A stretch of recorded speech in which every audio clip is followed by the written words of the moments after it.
This program deals with devil worship and satanic beliefs.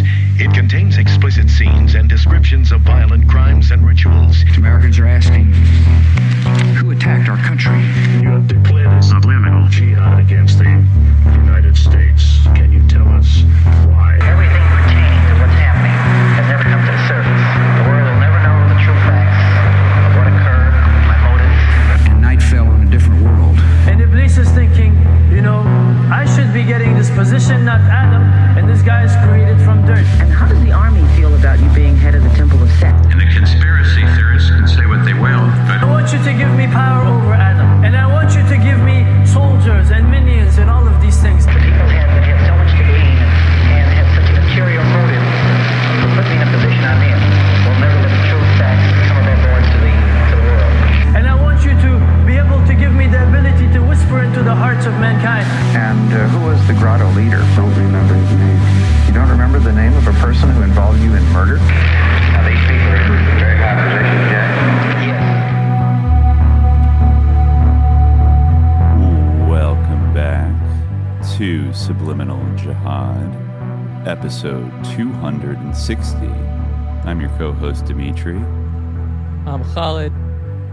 And today, we are back on the Alwara frequency with an interesting and relevant subject here in late August 2025. As always relevant. Always relevant. Yeah. Always, As opposed to all the irrelevant things we usually talk about. Always evergreen, always relevant. Exactly. But no, today we're going to be talking about the next war. What do I mean by that? Well, on the one hand, I think, just to check in for a minute on how it started and how it's going in Trump 2, we're here at the end of the summer in 2025. We've already had a 12-day war, right, in June. Yes. With our best friends Israel branded as such. Iran. Yeah. Mm-hmm. Branded as such. But yeah, then, just in the last week, actually, we had planned on doing this episode, and then some news started breaking, I think just a day or two ago, that Trump is, it's by no means the first time he's done this. This goes back to like 2017, but he is once again bringing up the specter of going Sicario mode on the Mexican drug cartels and deploying maybe U.S. Special Forces or the Air Force or basically the U.S. military to go and hunt down those dastardly bad hombres in Mexico that are shipping all the fentanyl over the border, et cetera, et cetera.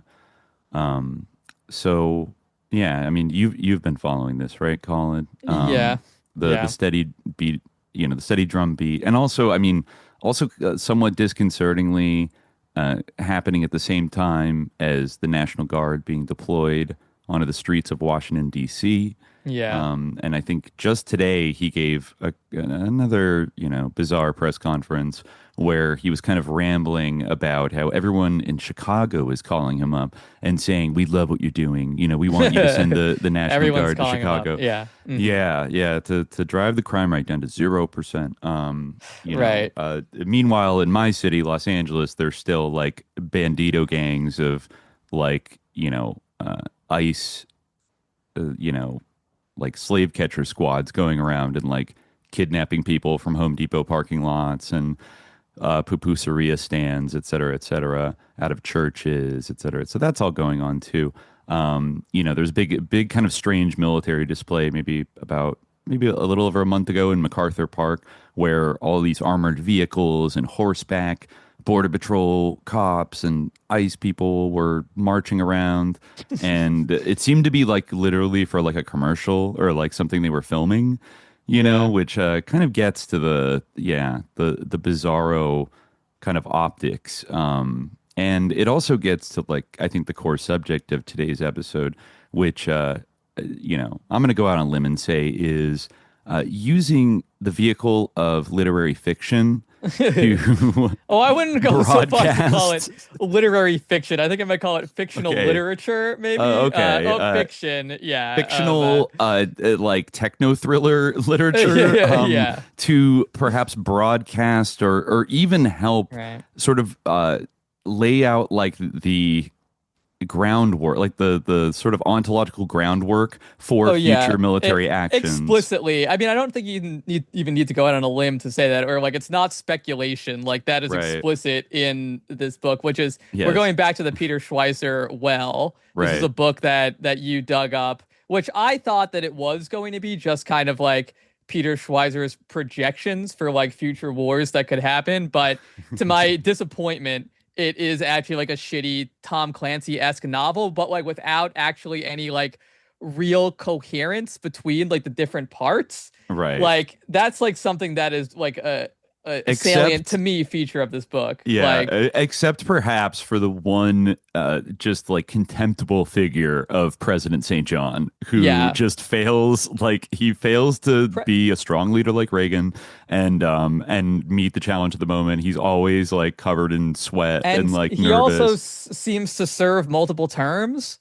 Like, what's going on with President St. John? Like, he just is this another sort of like wish casting for a future regime? Because like President St. John seems to be in office from like 1998 to like 2010, if I'm not mistaken. I guess or so. Yeah. Maybe it's like what's going on? Is he president in the final scenario as well? I believe so. If I recall correctly, I think President St. John is still around, and that's like a thing about these, or like, are they supposed to take place? It's weird because each scenario for like a future war, starting in 1998 when the book came out with a war in the Korean Peninsula with China and North Korea, and then moving on to Iran, Mexico, Russia, and Japan. Did I miss one? Is there another one that like becomes a threat? Let me think. North Korea, Iran, Mexico, Russia, Japan. Yes, those are the five. It's all in chronological. It's presented in chronological sequence. The first one, like North Korea and China, is in 1998. So like, and then Japan, I think, is in 2007. Is the beginning of the Japan engagement. Right. So but no one ever talks about how like Iran nuked Rome or like draws on the lessons of their previous like conflicts with like, all these different countries. So I feel like it's, a different universe where like none of that stuff ever happened, but it's also like a later year. It's not actually. Yeah, they're all kind of separate from each other, but like have the same president. And it is a funny view of like, given the complexities of geopolitics, that like not one of these conflicts like really like influences the conduct of the next conflict on either side. Like it's very like West Wing episode, like it's not even talked about, but just to really give people like a short sense of this book. I mean, I found it, full credit, from an article on the blog Naked Capitalism, which I've kind of read for years. Often has interesting stuff there. And there's this August 12th article by Nick Corbishley called "On the United States' Imminent Military Intervention Against Mexico." So this is 10 days ago, and this article mentions basically the Next War book. It's actually kind of funny. It really sold me on like, you know what, we should read this. So let me just read a little bit from the intro. Picture this scenario. It's 2003, and a corrupt, narco-connected government in Mexico is grappling with an institutional crisis. Lawlessness is on the rise as Mexican cartels take their fight with U.S. authorities to the streets of Houston and San Diego. One of the cartels launches a terrorist attack on the U.S. Embassy in Mexico City. This confluence of events sparks a migration crisis as millions of Mexicans flood toward the U.S. border, threatening U.S. national security. In response, a U.S. Expeditionary Force launches a three-pronged infantry attack against Mexico, one heading eastward through Brownsville towards Tampico, another from Fort Hood toward Monterey, and on to Guadalajara, and the third from Arizona into Sonora. The land offensive is accompanied by a maritime attack in the port of Tampico and a lightning air assault on Mexico's Santa Lucia airport.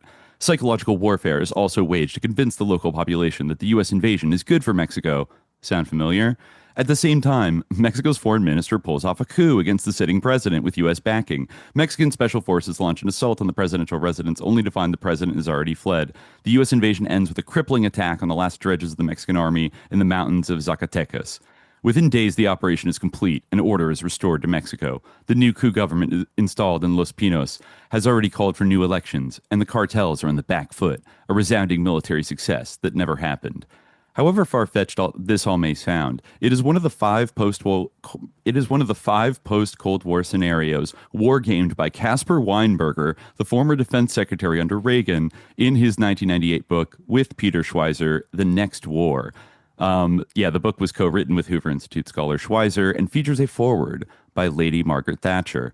The Next War serves, if nothing else, as confirmation that even back in 1998, 8 years before Mexican President Felipe Calderón launched his disastrous war on the drug cartels, which has left an estimated 500,000 people dead and thousands of victims of forced disappearance, U.S. military commanders were contemplating a possible future invasion of Mexico on the pretext of the war on drugs.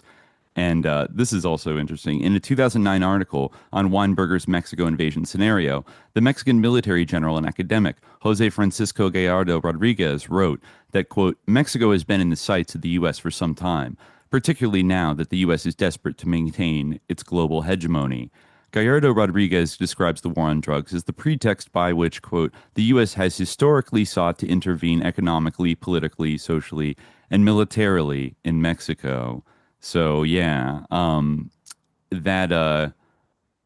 of course is true, and now we're seeing it today pop back up with Trump talking about and also moving forces kind of into the region, both kind of menacingly towards Mexico, but also towards Venezuela, which there's a related thing going on in Venezuela right now as well, where the U.S. government is accusing him of being a narco kingpin.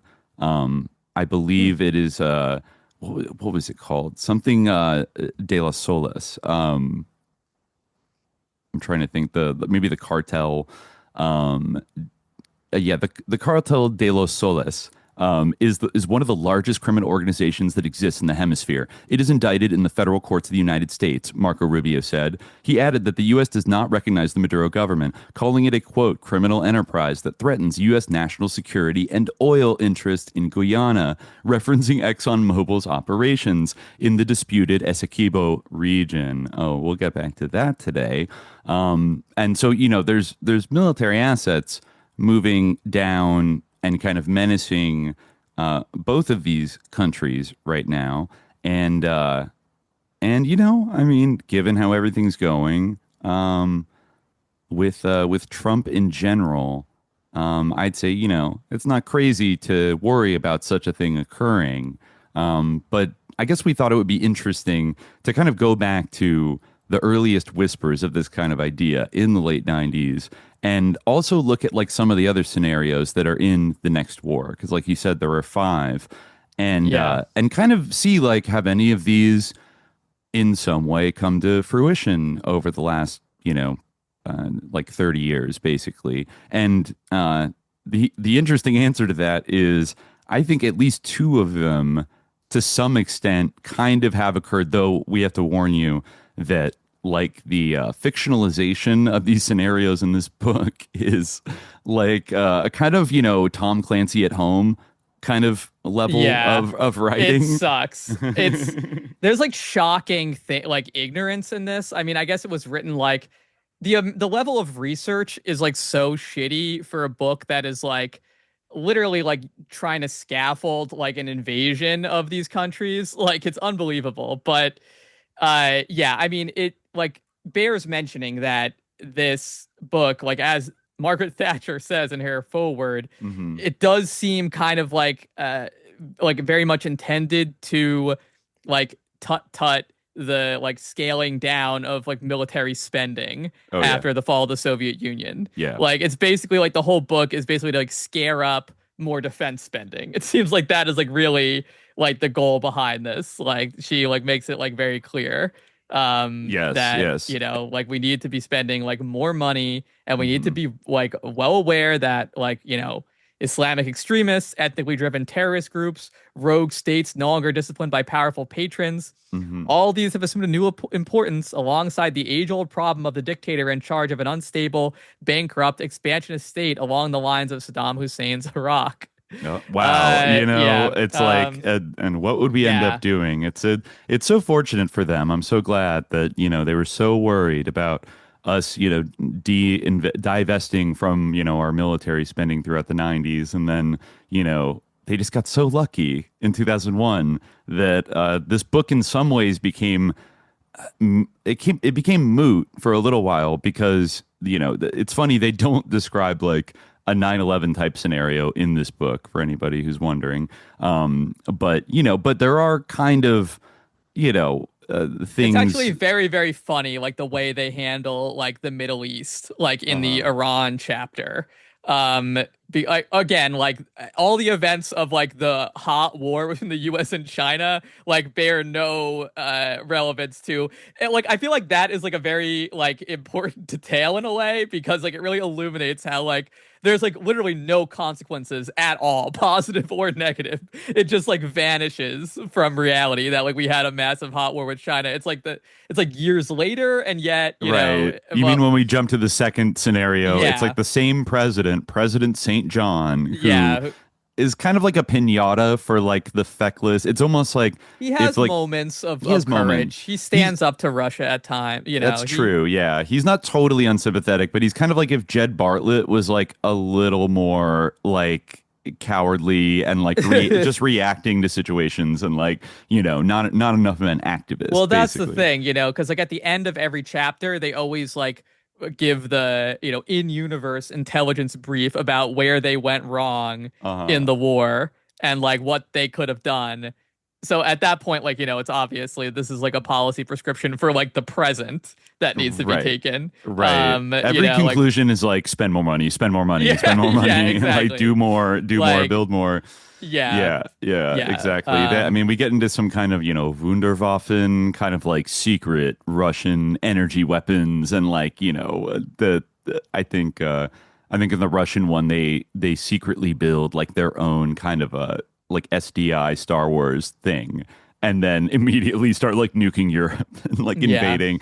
And so I would the ultimate Wunderwaffen is like the Iranian nuclear program, which like is fully online in the Iran chapter. It's really my other favorite detail about this book is like one of the viewpoint characters, as it were, in the Iran chapter is the Saudi prince Abu Dulillah. Abu Dulillah. I saw that name. Just a bunch of like random syllables. Okay, yeah. I was gonna say it sounds vaguely like an Arabic name, but I feel like it's combining like Alhamdulillah, and Abdullah and Abu. Yeah, those are all elements of Arab like names one could have, but like that is just like a bunch of like Arab sounding syllables like smashed together, which is like a really like amazing thing like for a book like that is like about like let's like destroy this entire region, like this is what could happen.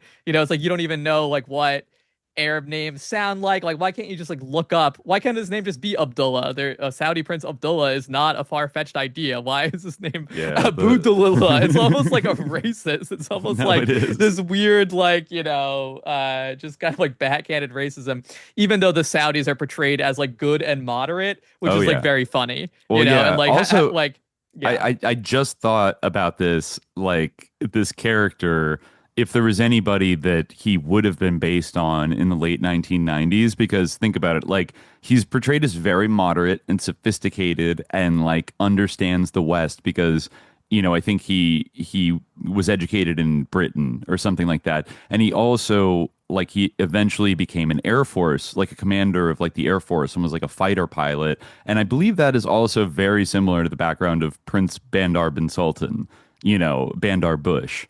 Right. Yeah. Who, of course, this crowd in like the late 90s would see as like, he's a pal, like this guy rocks. Like he's so cool. He loves the Dallas Cowboys. Like, he's best friends with, he did Iran-Contra with us. It's totally great. And so this guy, ironically, given what would happen like 3 years after this book comes out, is portrayed as like the kind of like totally chill, above board, like smart, great ally, etc. And Iran, on the other hand, he's kind of the canary in the coal mine in a way, and like the Americans have their heads in the proverbial sand, right? Israel is like almost conspicuously not really absent. In this. Yeah, it's weird.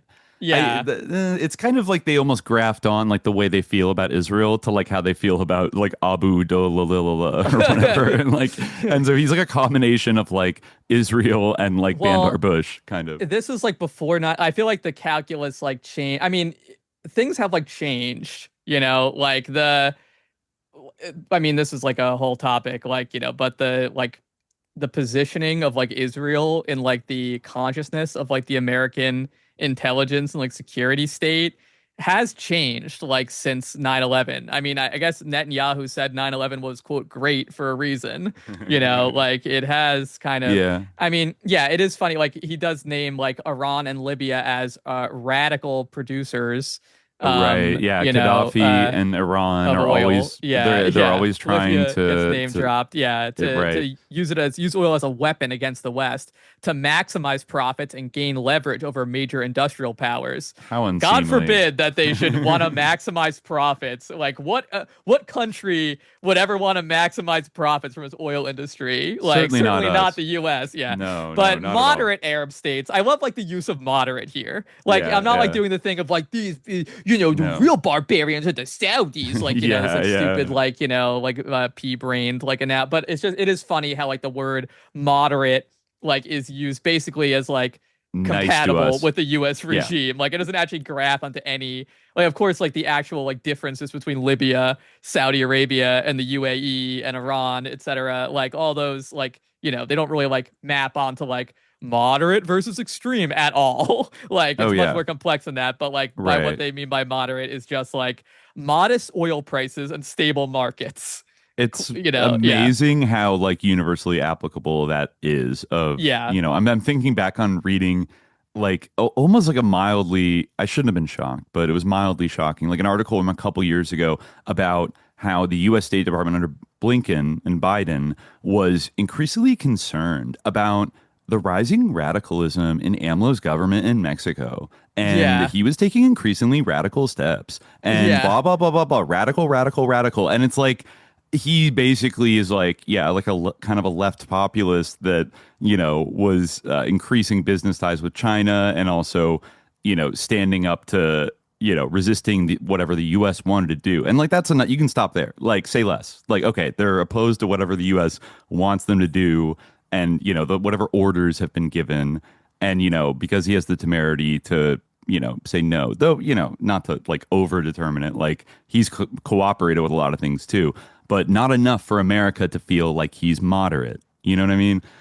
So like the New York Times is participating in this weird, like concern trolling thing about AMLO's like respect for democratic institutions, concerning, radical. And it's like, it was just such a bullshit reading of like what was going on there. And you do see that thrown around, and I don't know.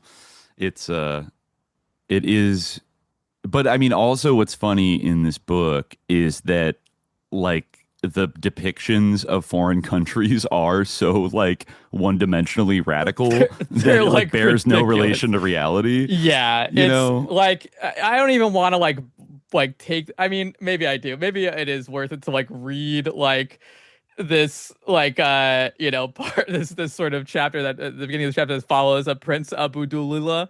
Sure. So. Prince Abdullah, just join him. First, he is at this OPEC meeting where he gets accused along with Oman and the UAE of being handmaidens of the Satan West and being involved in a Zionist conspiracy. Which, what a crazy accusation! How ridiculous! Absurd. But he Prince Abdullah. led a walkout by the moderates, and the Iranian oil minister was left scowling. So he rode in his limousine down the elegant boulevards of Geneva. Abdulillah feared that Iran's diplomatic posture had grown more shrill and arrogant in recent months for a reason. Perhaps the much-rumored Iranian bomb had emboldened Tehran to take a more resolute stand. Spoiler alert, they do have a nuclear weapon, which, like, that's like the main takeaway, I feel like, from the Iran chapter, is that, like, this is all like an elaborate fantasy. Like, that's like the resonance that I see with the present, where, like, this just like scaffolds like what they want to do. And, like, you know, I was talking to you before we started recording, like, it's almost as if they just acted like all of this was really happening. But, like, of course, none of it was. There was no nuclear weapon. Iran didn't, as I do later in this chapter, nuke Rome. Well, they missed. To be fair, yeah, they missed. They blew up the village missed. instead. Typical incompetence. Yeah, but I mean, the willingness of these, like, sort of rogue states to, like, in almost every single one, it involves them using like a tactical nuclear weapon in a really fucking brazen way that, like, America is like shocked by, or, like, you know, is not prepared to, like, stand up to and stuff. And I think, you know, even with all the craziness of the last, you know, the early 21st century, you know, the last 25 years or so, like, we've had some major military conflicts in various different theaters, and now, you know, Russia has been sucked into one, but, like, we still haven't seen anybody, like, press that button yet, you know, even the United States. But of course, like, in this book, it's seen as like the United States would never do that first. Or even have like an indication that they like possess a nuclear weapon. You know, I mean, it's true. Like, I'm surprised that like other countries like didn't come up like in this book. Like, you know, but no, there are. Yeah, the only country that has like a ton of legal nuclear weapons that they refuse to like acknowledge is Israel. Yeah, exactly. But it is funny that in the Iran chapter that I believe, you know, the Iranians, let me think, they fire a nuke at Rome, and then they also, don't they strategically nuke like a oil refinery in Saudi Arabia? Yeah, I think so. Right. And they like are trying to target like Germany, I think, at one point too. Mm-hmm. Yeah, they do a bunch of nefarious things. Another funny part of this chapter is that they go into this long discursive paragraph about like Iran's like 1,000-year history, which is like, why does it always have to be about like the 1,000-year history? You know, like, is there a paragraph about China's like, you know, history? Is there a paragraph about like Korea's history? Like, it's always like the dusty sands of time. Like, the, you know, Xerxes and, you know, like the ancient Darius civilization and Cyrus the Great. Yeah, it's being done. Well, you know, people in the Bible, they love Cyrus the Great because he was, you know, people compared Trump to Cyrus the Great, actually. Yeah. You know. Yeah. No, it definitely doesn't have like an Iranian diaspora lens on all of this, where like the like Islamic Republic and like Iran's history are like oppositional, or Iran's, you know, pre-Islamic history are oppositional. I mean, that kind of is. I've been seeing that's kind of now like a new part of like Iran's sort of you know, branding. It's like identity. They're kind of embracing their pre-Islamic heritage a bit more, and some of their like propaganda and things like that. But, you know, for a while that wasn't really something that would happen, and you know, the kind of opposition to the Islamic Republic would be like all about like Kurush and like all this stuff. But Peter Schweizer is definitely, you know, of the opinion that it all flows together because dominion is part of Iran's glorious history. You know, like since they are the country of Cyrus and Darius, so they, you know, have this destiny to rule, and that's why they're doing this. So it blends together for him. They're not oppositional, but I do like how like there is this kind of like idea that, I mean, it is true that like, you know, Iran, especially like earlier on in its like post-revolutionary history, like did kind of have like more of a, and you know, it still does. You can still see it like with, you know, its advocacy for Palestine and things like that, and its opposition to Israel, like a sort of pan-Islamic posture. You know, much like which is criticized by like that same type of, you know, opposition. But here it like, I feel like the difference between like the Saudis like and Iran as Muslims like totally doesn't like even isn't like you're like appreciated at all. Like it's this weird thing where like he talks about like the president of Iran, Mohammed Montazeri, who it says all Muslims in his mind constituted a quote single nation, and in parentheses ummah, and his regime was the tool Allah would use to bring final unity to the people. It's like, that's heavy lift all Muslims like believe in the ummah, like that's a basic concept. Like it doesn't, it doesn't mean also, that. I don't know. Yeah, it's sort of it does mention they were primed for like expansion because they were the biggest Shiite country like on earth and stuff. But then it's like not really explored like any of the differences or that between doesn't the like Saudis come into and the this at all. Iranians. It is mentioned that they're Shia like many times, but it like that doesn't like factor into it. It just like is about like the war over the future of Islam between like the good Prince of Budutulila and like the evil like black robed clerics and like caricaturish like military leaders. So there's a lot of that in this chapter, but they we'll try to flip forward to where they actually get into an altercation, because they end up like this is all about like the incredible danger of Iran's nuclear program. Right. They immediately go off the chain and just start like threatening everybody with like nuclear war. Like, but it's strangely, I don't think in that whole chapter there's ever like any discussion of like we're gonna like nuke Israel, which now is like that's become the preeminent like fear mongering thing that like if they ever get a nuke, like they're immediately just gonna like blast Israel with it. But I think beside the only mention is like, oh, they like the CIA reached out to the Mossad, who helped give them some like intelligence about Iranian nuclear sites, and like they're just there being little helpers. Like they're not really directly involved. It's funny how like I guess this is supposed to be a cautionary tale in a way, but like they always like are so in the dark about like everything to do with like their enemy. Like they don't have any like actionable intelligence on Iran. They're like, they don't have the human. They're so mysterious to us. Yeah, they don't have the human parentheses human intelligence. Human. They launched a psychological operation parentheses psyop. Like they do that a lot. Like it's about one of those Tom Clancy flourishes that they get into. I mean, another great element, even like outside like the nuking of Rome. Yeah, and they do have like a limited exchange with Saudi. Right. Mortezai, that's the cleric, had a particular disdain for the Saudi royal family. His fervent brand of Islam allowed no room for moderation. Veering from his well-defined theological path was heresy, and the Saudis, who held the keys to Mecca, were in his mind the most blatant heretics. Oh no. He hated it's moderation that he doesn't like. It's all about the problem of moderation. Yeah. But another element of this is that like they have their agents who are, of course, like hidden among the Muslim student population. Oh, right. The terror cells. Yeah. Another thing you see popping up again today about like, and even merged with the Mexico problem is that, this is said a lot last year, and they still kind of bring it up sometimes.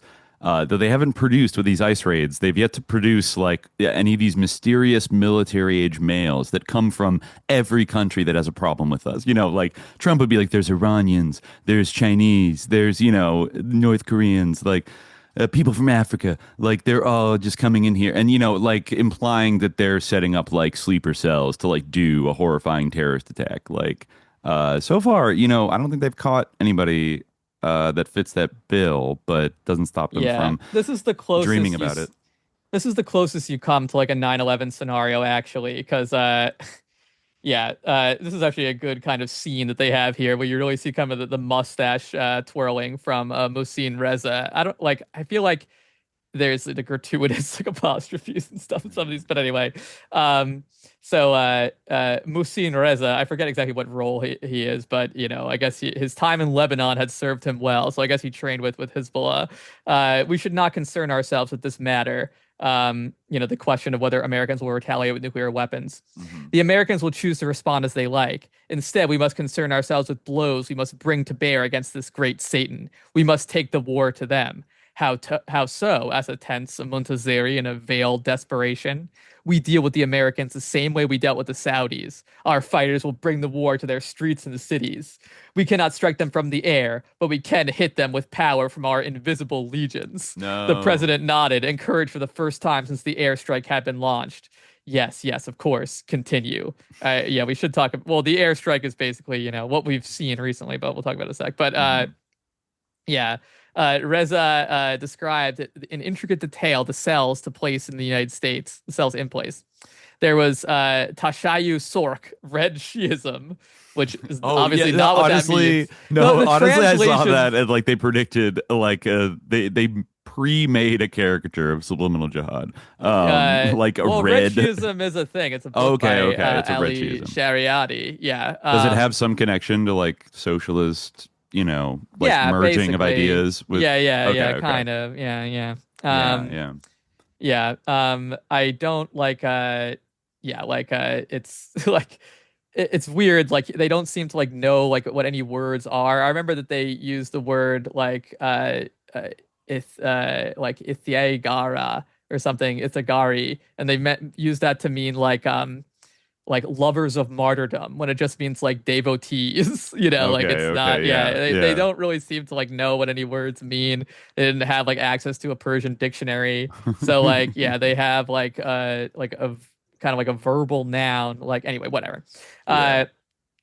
Tashayu Sork had been formed in 1965 by Mustafa Khamran Savehi, then a student at Berkeley. Khamran was a radical who trained in Egypt, and upon his return, I don't know why like a Shia radical would train in Egypt, but whatever. Yeah. And upon his return in 1965, he established Tashayu Sork as a terrorist organization. Presently, it was a tight cadre of well-trained professionals managed by Tehran.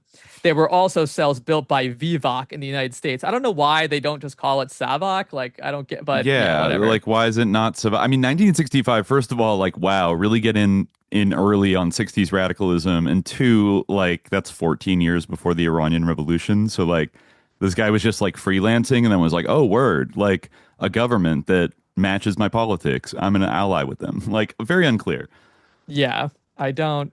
Yeah, like, they're kind of doing like an Antifa, like Hamas lover, like, synergy thing that some people try to talk about these days on the right, about like these Antifas and these Hamas supporting terrorist people. They're all like basically the same thing, Oh, like, I guess Vivak was an early name that was used. Yeah, like for I thought that it was just known as Savak early on. Well, it's not known as that anymore.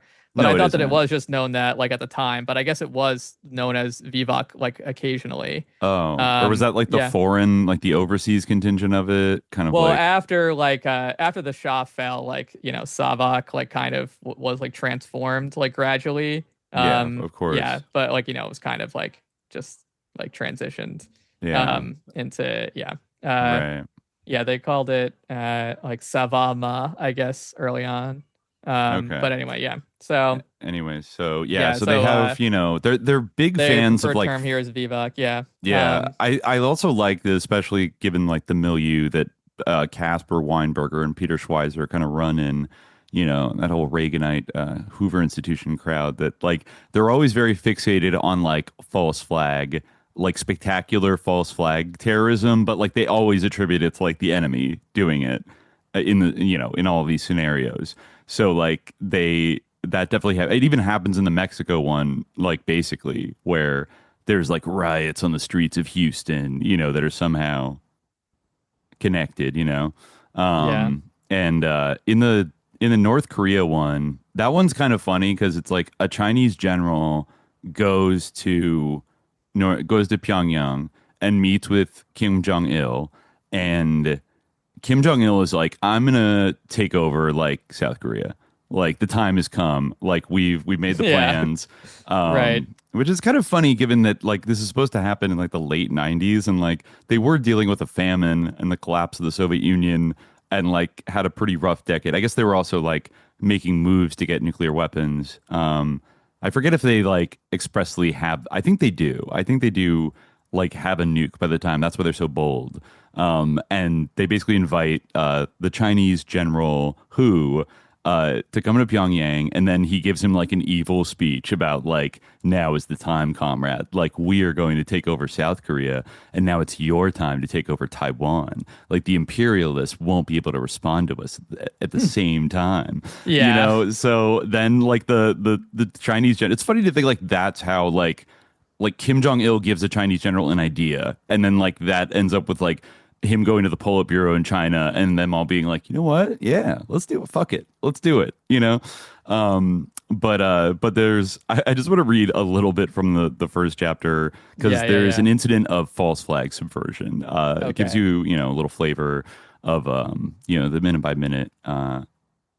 So they write that on April 9th, an unusually bright spring day, the capital city of Seoul, South Korea, was a hive-like frenzy of activity. After a long, cold winter, residents were out on the streets shopping. The main arteries of the city were packed with commuters, and the sidewalks teemed with pedestrians. The warm weather also rejuvenated anti-government protesters who zealously contested the government each spring. While some were naive students caught up in the furor, many were hardcore revolutionaries who favored a unified Korea under Pyongyang's control. These student radicals were committed Marxists, willing to provoke a clash with police in order to create a, quote, revolutionary environment. More than 10,000 protesters had gathered for a rally near the Blue House, the presidential mansion, to demand reunification. They carried placards and chanted slogans while thrusting their fists into the air, covering their faces with black plastic masks. No. Riot police formed a line in front. I guess the riot police did it, so not no. It's okay. Riot police formed a line in front of the crowd and blocked any attempt to storm the presidential home. The rally began with speeches and incantations. But as the rhetoric grew more incendiary, the crowd grew more boisterous. Amid the angry sea of protesters stood Lieutenant Choi Kwong and two men from his KPA unit, wearing civilian clothes which covered their thin Kevlar bulletproof vests and donning dark glasses. They blended in perfectly with the throng. Sensing emotions were reaching a fever pitch, Choi calmly pulled a small device from his shirt pocket. With the precision of a Major League Baseball pitcher, he tossed it at the police line 50 yards away. There was a flash and a boom, sending 4 constables to the ground. The crowd cheered, but the riot police began firing into the mass. A stampede ensued. On the 12th-story balcony of a nearby building, 4 others from the KPA Special Forces unit opened up with sniper rifles on the police line. More officers fell dead to the ground, causing the security forces to increase their rate of volley into the crowd. The crackle of weapons fire continued for several minutes. Intrepid television news cameras captured the carnage on videotape, and within hours it was appearing on news broadcasts all around the world. Washington, Tokyo, London, and Paris all filed diplomatic protests after viewing the footage. The following day, riots broke out in the South Korean cities of Busan, Incheon, and Seoul as furious students demanded the government resign. A dark cloud of political paralysis hung over the government. And, you know, at that time, General Okuk Yul hoped to have 75% of his attack force within a few miles of the DMZ. The limited overt mobilization necessary to execute the first assault would reduce warning time for the ROK and U.S. forces in the South to a minimum. And then, of course, they sneak under the extensive tunnel system that they've built, and then they execute an overwhelming assault on, you know, the Americans and the South Koreans. And then simultaneously, China makes its move against Taiwan, and all hell, you know, breaks loose. And I think, what was the after action report for the Korean one? Just so you can see what it's pretty much, if you want to know what they're fear mongering about, you can kind of read the after action report on each chapter. Let's see. Yeah, a lot of things. North Korean nuclear, biological, and chemical weapons facilities. They also, in a dastardly manner, they release like anthrax at like the U.S. military base like a week before their invasion, so that like everyone in the U.S. like, you know, army base there like gets really sick. And then, you know, like 75% of the U.S. military forces are like incapacitated. So like they're using scary anthrax warfare, you know, et cetera, et cetera. And damn, this is really long right here. That's probably the longest chapter, I think, might be the China one or the Russia one. Yeah, the Russia one is pretty interesting and kind of like crazy. It's another one where we can kind of compare it to something that ended up happening in the real world. Just like the Iran one, like, though it did happen in a different context, and this is like a very goofy dramatization of it that makes the Iranians look super evil. Like like I think we mentioned that when the U.S. decides to bomb the Iranian nuclear facilities, like when you're reading that part of the chapter, yeah, it's exactly the same. They use like the B-2 bombers, and they're like flying over the desert and bomb them. Yeah, I want to finish like the Iran chapter reading that, but I do want to read about this like 9/11. It is like it's funny. So yeah, which 9/11 one? Oh yeah. Yeah, it's a 9/11-esque attack, but it's Iran's fault. Oh, okay, yeah. It's like directly kind of like connected to them. Hold on, I was looking up all the references to the. I'll just search for this. Okay, I found it. So yeah, after he describes red Shiism, he says there are also cells built by Vivak in the United States. In 1984, the Iranian intelligence services started smuggling well-trained Shiite terrorists into the States. They entered through Mexico and were concealed in the Muslim student population in many major American cities. Tehran sustained these terrorists by making them quote-unquote students and putting them under scholarship. This also, I feel like, resonates a lot today. These cells worked with Hezbollah, which had independently placed terrorist units on the East Coast. Rezai brought these groups with him when he left the Hezbollah to join Vivak. This network had been used before. In 1989, terrorists struck in San Diego when a pipe bomb exploded in the van of Sharon Lee Rogers, wife of the captain of the USS Vincennes, and the American Navy ship that had shot down an Iranian passenger plane in 1988. The cell was also tangentially involved in the World Trade Center bombing. I'd like to see a fact check on that. Yeah, I'd like to see a fact check on that. It was them.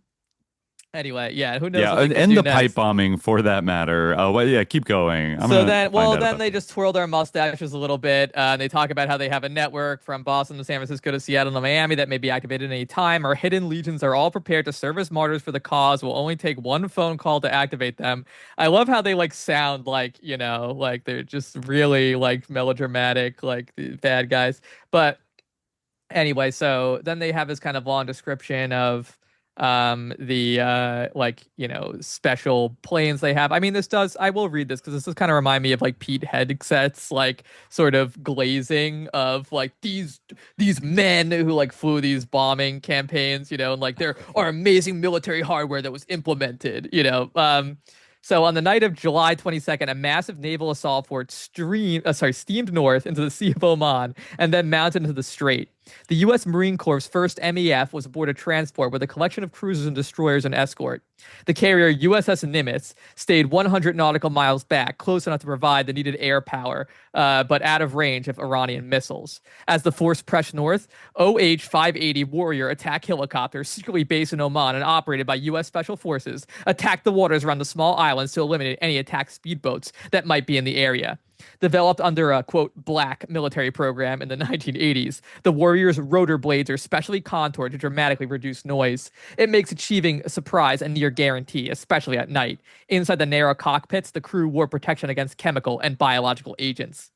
Lieutenant Pete Warwick eased back on the stick of his Warrior ever so slightly. I hate this aspect of it. I hate the viewpoint characters. I hate the stupid Tom Clancy-esque descriptions of Pete the names Warwick are crazy. Was sweating. The sky was pitch black and there were no visible lights on the island. As the Warrior hugged the coastline, Warwick spotted 3 fast attack craft in port. 2 Hellfires took out the first craft instantly. As gunfire erupted below him, the lieutenant swung the Warrior back over the island and attacked again, this time from the west. He spotted the remaining 2 boats on his next pass and shattered them with another Hydra and his .50 caliber machine gun.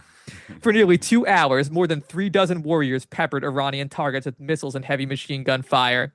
The night vision equipment gave the crews a perfect view of the targets below. Iranian forces, using portable surface-to-air missiles, managed to bring one of the Predators down, but the crew was later rescued at sea. No fighters were lost. Thank you. By 3 a.m., the fighter bombers were set to arrive. Lieutenant Warwick and the other pilots could hear the warning over the radio. "This is Big Daddy. We are coming through. I repeat, this is Big Daddy. We are coming through. Over." The warriors checked out, flying low over the Gulf toward Oman, and the 23rd Wing now boomed through the night sky. While the warriors had opened the attack with precision and stealth, the A-10s and F-16s at a Pope Air Force Base finished with raw firepower, using penetration bombs to break open the concrete reinforced bunkers. The pilots aimed for the ventilation shafts and other weak points of the structures. On the first pass, the Hawk anti-aircraft sites and command posts imploded. Soon after, the Silkworm missile batteries and the communications posts were also gone. Following the 23rd Wing were Nimitz-based fighter bombers and Saudi pilots. For 2 hours, the ground shuddered before U.S. Marines stormed the beaches. First onshore were Marines in AAV-7A1 armored amphibious troop carriers. Despite machine gun fire from IRGC pillboxes, the 30mm armor I guess 30mm armor, I don't know enough about military hardware to know what that means, offered flawless protection. The first order of business was to establish a beachhead before the M1 Abrams tanks arrived. Peering into the darkness in front of them, the infantry units kept watch for enemy forces. Once the Abrams arrived, the push inland began. The muscular 1,500 horsepower turbine engines growled in the early morning sun as a column of tanks attacked fixed IRGC positions. Using the tanks' advanced imaging systems, the gunners sought out the enemy, firing with precision at targets up to 1 mile away. The battle for Qasum raged for 7 hours until Commander Ali Shah Jalani was compelled to surrender. Of the once sizable force of 8,000 soldiers, only 1,400 were still alive. And with the tiny islands of the Gulf now in U.S. control, the Iranian strategic position had weakened considerably. But it's not over yet. Wow. Ghassam Qassar had worked as a trader on the New York Stock Exchange for 2 years. I think you can see where this is going. Oh yeah, I forget. Yeah, this is hilarious. I love it. Yeah. That's the next. Like, there's a paragraph break, and the next sentence is there will be consequences. Ghassam Qassar had worked as a trader. It's like the most like you could. I mean, Qassam. There's just so much like going on in that. Like that just explains like the last like 20 years of American society and politics. But over 6.5 feet tall, with a dark thick mane of hair. I'm crying from laughing at that. He was an imposing figure, a loner who largely kept to himself. He was nevertheless well-liked by co-workers. Qassar was the son of a wealthy Lebanese merchant living in London and studied at the London School of Economics before moving to the United States in 1995. He had held several management positions with American financial institutions before becoming a trader. But Qassam lived another life as well. And on the evening of July 23rd, he received a call from a man named Khalid, no relation. The next morning, Qassar walked to Wall Street, just as he had every day the previous 2 years. Only this time, he headed straight to the New York Stock Exchange. Using his pass, Qassar entered the trading floor, firmly gripping a thin, tan leather briefcase. As the room hummed with activity, he nervously scanned the crowd to make sure he was not being watched. All of the traders seemed transfixed on the boards, which offered signs of a promising rally. Casually, I'm sure, the market's up because we just attacked Iran with Abrams tanks. Casually and calmly, Qassar set his briefcase on the floor and melded into the crowd. Within minutes, he was back outside, walking up a congested, bustling Wall Street. A violent explosion rocked the trading floor just moments later. As people lay stunned and injured on the floor, a noxious gas filled the room. The deadly substance was a small quantity of Bacillus anthracis, an organism that causes anthrax. Lethal in 1,000th the concentration of nerve gas, Qassar had produced the anthrax spores in his Newark, New Jersey apartment. A maelstrom of panicked people and emergency personnel descended on the New York Stock Exchange. Qassar took a cab across the George Washington Bridge in New Jersey and returned to his apartment. After destroying a few personal papers, he drove north fast, making his way for the small town of Richford, Vermont on the Canadian border. By evening, he was across the border and in Montreal. No, the Canadians. Wow. They let him get away. The next morning, he caught an Air Canada flight to Geneva and then disappeared. The terror campaign did not end in New York. The following day, a bomb rocked the City Hall in Chicago, injuring dozens. Similar devices exploded in both Seattle and Richmond, Virginia. And then, of course, we joined back with President St. John, who's trying to figure out what it's going to take to pound Iran into submission. And And Tom Bodine, his trusty advisor, reminds him that the leadership in Iran does not share our values. And they're willing to sustain much higher casualties than we would. But we're fighting this war blind, et cetera, et cetera, et cetera. Yeah. So there you go. You hate to see it. You really do. You do. Wow. You do. Gets away with blowing up the stock exchange. Yeah. Then, he just got away with it. And then, then they detect Tehran's nuclear launch at a downtown block in Berlin, Germany. And President St. John caught his breath and sprang to his feet. He said, "Dear God, are you suggesting?" He began pacing nervously. But they thought they got all of them. Oh, no. But then he sends Colonel George Rudd in another stealth aircraft to do something about it, I guess. Mm-hmm. I think our stream froze for just a second, but I fixed it. Okay. So hopefully that it didn't. I don't think it cut off the end of your story. But TLDR, sinister Iranian stockbroker smuggles a bomb onto the stock exchange in New York, and then it blows up, and he escapes. It is this prayers for the assassin too. Somebody says, in a way, yes. In a way, it is. So, what was the after action report for the Iran? Yeah, let me look that up. The after action report is strategic assessment of the Gulf War. I guess this is the new Gulf War. Yeah, the new Gulf War Part 2. Yeah. Considerable gaps in the U.S. intelligence system created a situation in which the U.S. government was unprepared to deal with the deployment of Iranian nuclear-armed ballistic missiles. Military considerations. The American retreat from the Persian Gulf, the nuclear strike on Monza, Italy, and the subsequent requirement to resort to tactical nuclear weapons was largely an outgrowth of our inability to restrict Iran's access to critical nuclear-related technologies and to detect with some precision the status of Tehran's nuclear weapons program. Point 1. The Iranian ballistic missile program is largely based on the transfer of technology by China and North Korea. While diplomatic protests were proclaimed by the Clinton administration in 1993 and 1994 concerning this matter, it was not favorably resolved. Indeed, North Korea, which collaborated with Iran in the production of ballistic missiles, received American foreign aid in 1995 and 1996 in an effort to stifle their nuclear weapons program. At the same time, China sold missile technology to Tehran while continuing to receive unfettered access to American markets. I guess. I don't like it. Yeah, in the future, the U.S. government must be more firm in politically and economically isolating those states that spawn proliferation through transfer of technologies. Point 2, gaps in U.S. intelligence capabilities meant that we were not abreast of Iranian nuclear developments. The human intelligence capabilities in Iran were minimal, largely because the CIA clandestine service has been cut during the past several years. No. And little emphasis has been placed in the recruitment of agents and sources. America should put priority on enhancing intelligence assets that monitor efforts to develop nuclear weapons. Long-term considerations. Conflicts with other rogue states armed with weapons of mass destruction should be expected. All right. That's the end. Okay. Yeah.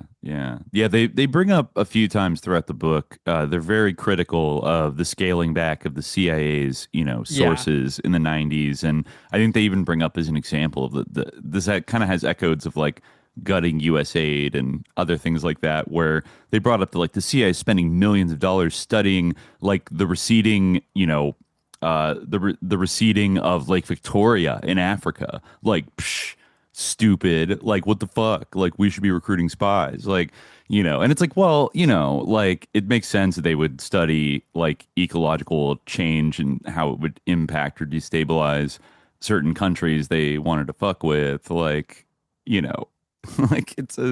weird how it's kind of they're studying a rare beetle in the Sacramento Delta and spending $1 billion on it, instead of going out and killing people.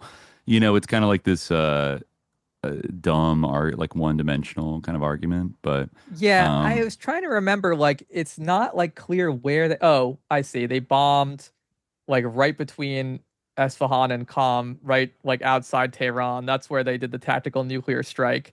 It's funny because so they have to nuke Iran. a lot of like, what happens in the story like has happened, like, the bunker buster bombs like destroy their nuclear program, but we didn't get all of it, and like, they might still have it. Like it's interesting that they had no choice. Their back was against the wall. They had to resort to a tactical nuclear strike. Yeah. So, I mean, we can partially check this one off the list as something that has come to fruition. Well, it's still evolving. Since the 90s. We'll see. It is. I don't think it's over. It's really funny how much of it like graphs on to like, with like slightly like mutatis mutandis, like a couple different like players. Mm-hmm. You like, it kind of does follow like even the sort of harkening back to the World Trade Center bombing, mm-hmm. and then like these sort of like small scale or like not small scale, but DIY terrorist acts, kind of is loosely like the 9/11 scenario that we did see play out. Right. Yeah. I mean, there's always been a little bit of like in their sort of imagination, like there always is a little bit of interchangeability between Iraq and Iran. So you could see, I mean, because the U.S. government ended up shifting the blame for 9/11 onto Iraq, but like they could just as easily like in the future or anytime really shifted onto Iran, because they're all this one amorphous, biggest sponsor of state terrorism in the world. They just repeat that like over and over and over again, and which like can't be true. It also depends on what do you define as terrorism, but like definitely not racking up the most like body count of any quote unquote. And also they're like, Hezbollah is like paramilitary, like they're not like terrorists, you know what I mean? Like it's really stretching the term to the point of meaninglessness to like say they're number one at killing people, or the number one sponsor. It's ridiculous. Like, it doesn't. Yeah, like we are by our sheer size alone, not to mention like our intent to sponsor terrorists. Like the United States is definitely number one. Yeah, I don't think there's any question. Just before we move on from that, because it didn't take me that long, but I think the invoking of like Iranians being connected to the first World Trade Center bombing sounds a little spurious, but then they also mention the wife of a Navy captain that got, targeted by a pipe bomb in San Diego. And that is like a real story. I've never heard of this before, but even back in 1989 when it happened, even the officials actually were casting doubt on the fact that like it was a state-sponsored Iranian revenge attack. Like initially there was a lot of chatter. This is also, like the Pan Am 103 sus bombing that had, a lot of layers to it that was sort of blamed on Gaddafi. Like this one was initially like people, because the captain, Will C. Rogers III, was the captain of this Navy ship that shot down an Iranian airliner, I guess in 1988, killing 290 civilians. And so at first they thought, oh, like this is Iranian revenge for doing that. But then investigators started to think, because of the crudeness of the pipe bomb, that it might have been like either first they thought like maybe there is an Iranian community in San Diego, that they thought maybe somebody like kind of went rogue and like, targeted them. But then they kind of noted that like most of the Iranian community in San Diego are like supporters of the Shah and like do not like, the Islamic government, right?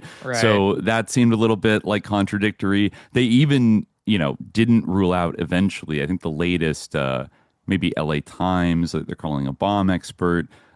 They said that, there were instances of sailors like for personal reasons, like targeting their captains and like trying to kill them. In fact, I think there was a sailor in like New Jersey that did a very similar thing in in the late 80s and got caught trying to plant a crude pipe bomb on either his captain or an admiral's like car to like blow him up for some kind of like personal beef that they had.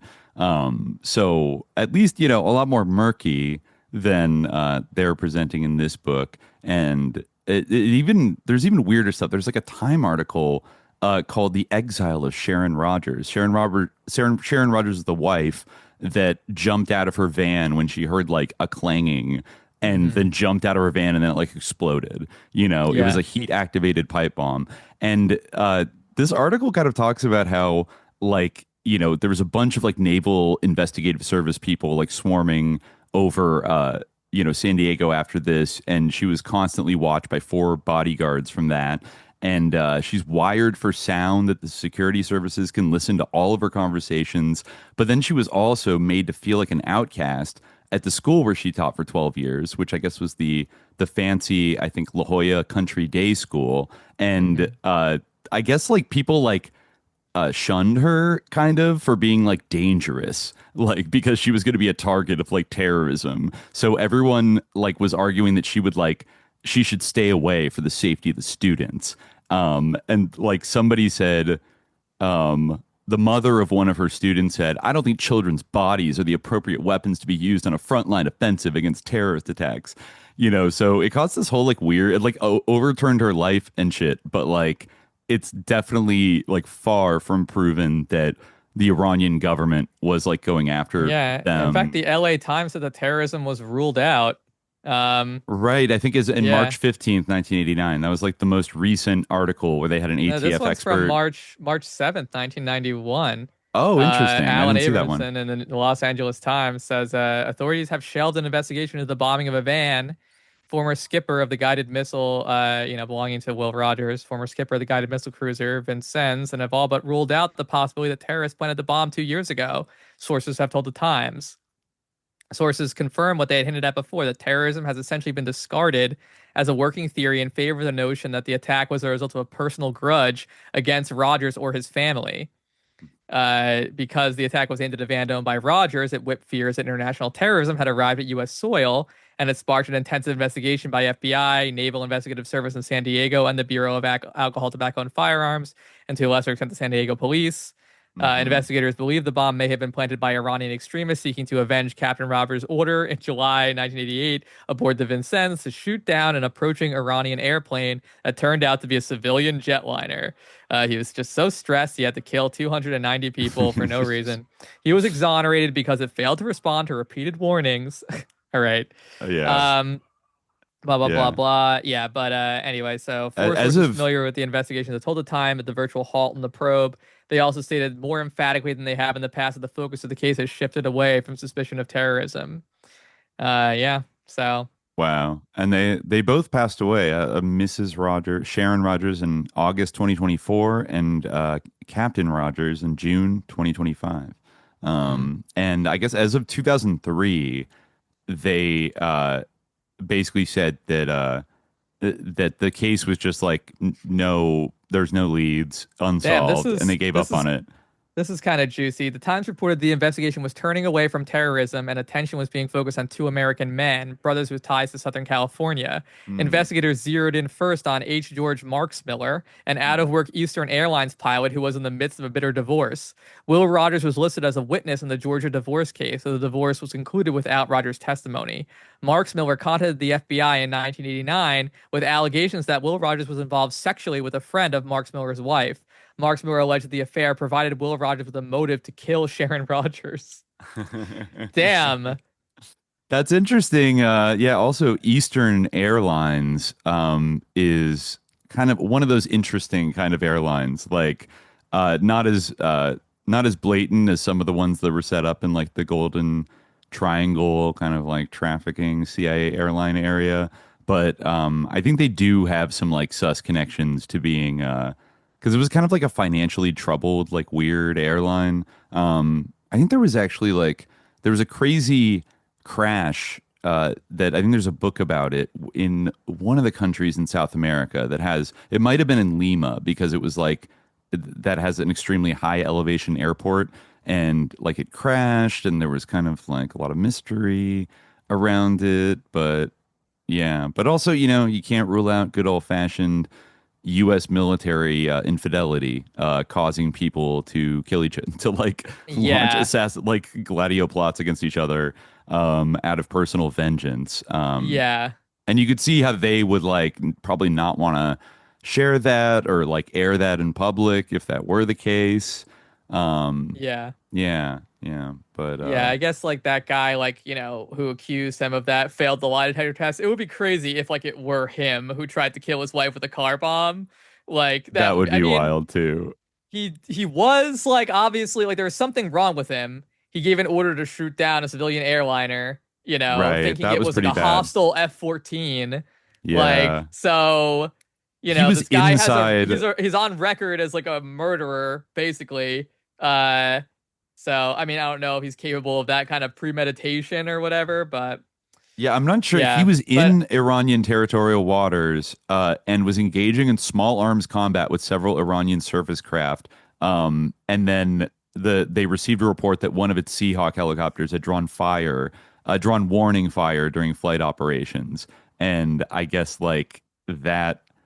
Yeah, the report said that Captain Rogers received some faulty information that he subsequently used to make the decision to fire on the plane. Specifically, he was told the aircraft was identified as an Iranian F-14 Tomcat descending in an attack profile, and that it was identifying itself with secondary surveillance radar codes exclusively used by military aircraft. This all happened within 4 minutes. So then he, the investigation kind of cleared him because it's like, well, he acted according to the rules of engagement and got like bad intelligence, which is, there's a whole thing.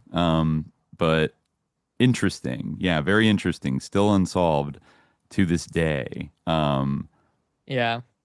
There was reports of like a Middle Eastern man or even 3 Middle Eastern men like in like a Dodge sedan. Every time something like fucking happens, there's a report of like 3 Middle Eastern men that were seen running away. Like people just see Middle Eastern men whenever there's any kind of violence happening. Like, it wasn't the recent shooter in New York also like quote unquote Middle Eastern, but turned out to not be.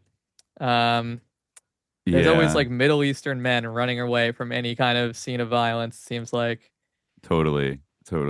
So, that's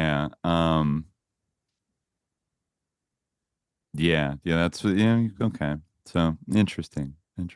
We learned something today about weird California pipe bomb plots. And Navy radio man Wendell Melton was found guilty in 1987 of placing a crude pipe bomb under a car in Long Beach, Southern California, belonging to Captain Kenneth R. Barry, then commanding officer of the amphibious assault ship Peleliu.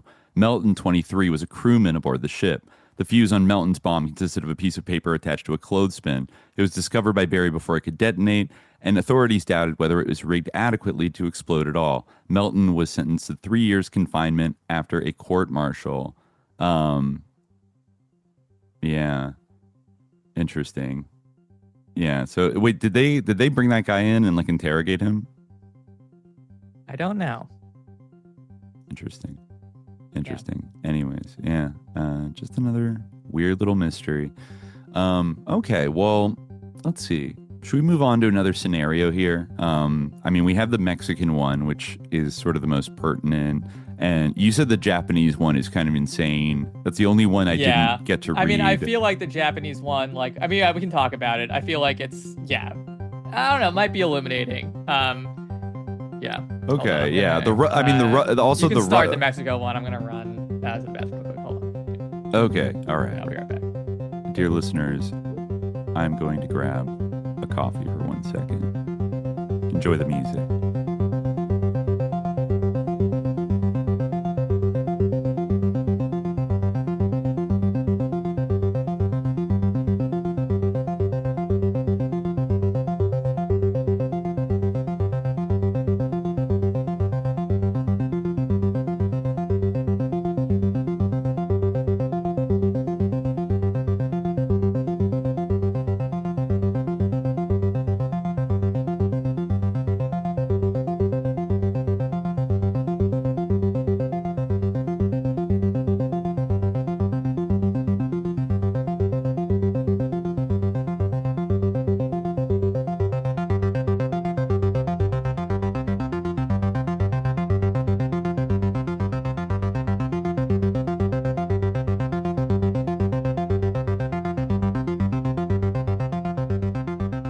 Okay, we're back. Yeah. Can you hear me? Oh, yeah. I didn't have headphones on. Yeah. Sorry. I wasn't sure where you were in the Mexico. Oh, you were? Okay, so no one heard what I said. I got some coffee. Yeah, okay. All right. So, Mexico. Let's see. Now, this has some funny and interesting stuff in it. I was pretty blown away by just the opening line, once again with the fucking names in this book. March 7th, 2003, U.S.-Mexican border. It's funny, it's the same month that we invaded Iraq. But yeah. Through the lens of his infrared field glasses, Lieutenant James Monroe could see them coming by the thousands, a wandering army in the warm, night-covered desert. Blah, blah, blah. But like James Monroe Doctrine, get it? It's like, come on. Like, what the fuck? So yeah, Lieutenant James Monroe, who does get iced at some point in the ensuing military campaign, RIP, is who takes us into this story. So he's like stationed on the U.S.-Mexico border, I think near Brownsville, Texas. For some reason, there's like Apache helicopters like stopping people from migrating. Now, what's interesting is that this is kind of like similar to the migrant caravan sort of hysteria of the Biden years that we just went through, in terms of like how they're trying to portray it as just like an exodus of, in this case, mostly Mexicans trying to come across the river. They say it's like trying to dam the Mississippi River with toothpicks. It's like there's so many people coming over. But why? But why are they coming over? Well, it's because an extreme, unreasonable left-populist president took over the country, which, the portrayal of him is amazing. It's truly great. Eduardo Francisco Ruiz, who I guess it's also like darkly intimated that like he assassinated his predecessor to come to power. He also was trained by the Jesuits. I like that. Trained by the Jesuits. Yeah, He's a charismatic university professor, of course. Yeah, that's right. The font of all evil in this world. The universities where swarming with Muslim terrorist sleeper cell agents and also radical leftists. But also listen to this. Like listen to this depiction of the previous like based American president, Mexican president that was killed. It says the tumult had begun with the assassination of Mexican President Lorenzo Zapata on June 2nd, 1999. Much hope had followed Zapata into Los Pinos, the presidential mansion. The American educated economist, wink, wink, was hailed as a symbol of political maturity for Mexico, unblemished by the venality and incompetence that had characterized so many previous regimes. This time, the anti-corruption drives were carried out with real zeal, and cooperation in eradicating the flourishing cross-border drug trade was substantial. But unfortunately, the promise of change did not go far enough for a radical with a gun. Utopian dreams led the 21-year-old student to a grisly act. The assassin's bullet not only brought down Zapata's body, but also the hopes and dreams of those seeking genuine reform and moderation in Mexican politics. To add insult to dishonor, the assassin escaped from police custody, apparently with the aid of the Mexican drug cartels. No. Amid the ashes of what came to be called the Zapata affair, a radical populist front emerged headed by Eduardo Francisco Ruiz, a charismatic university professor trained by the Jesuits.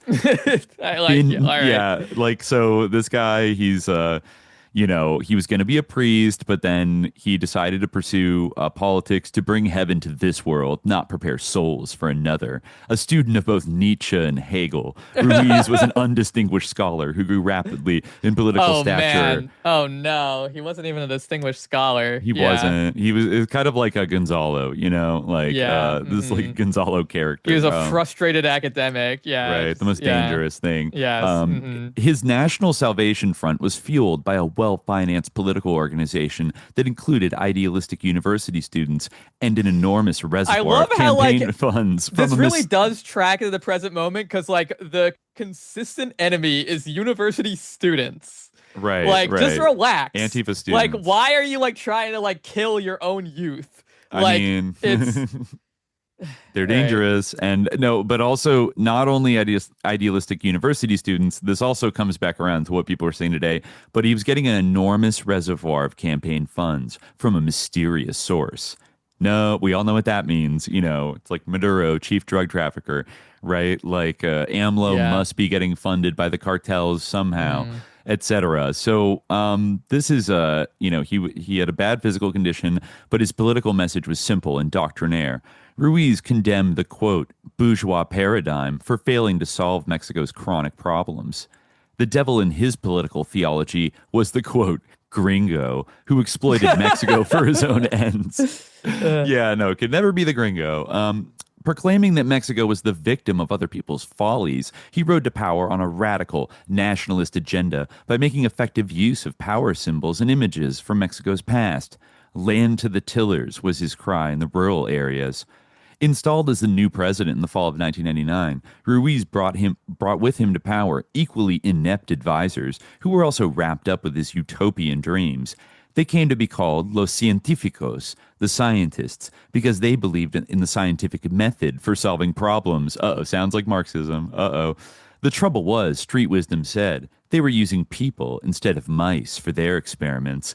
The Ruiz administration acted on impulses, passing a series of radical reforms which shook Mexican society to its core. The result was economic collapse.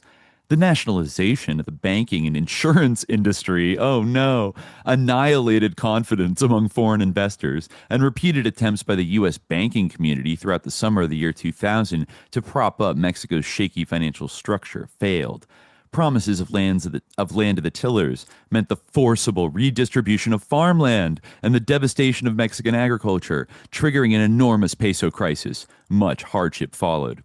Rather than correct his mistaken policies, Ruiz made a scapegoat of the U.S., blaming his powerful neighbor to the north for food shortages and hyperinflation.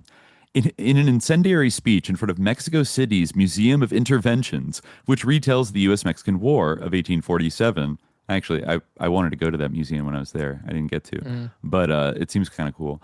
Ruiz claimed that America did not want to see Mexico prosper, but preferred instead a, quote, brown, suffering, weak neighbor to the south.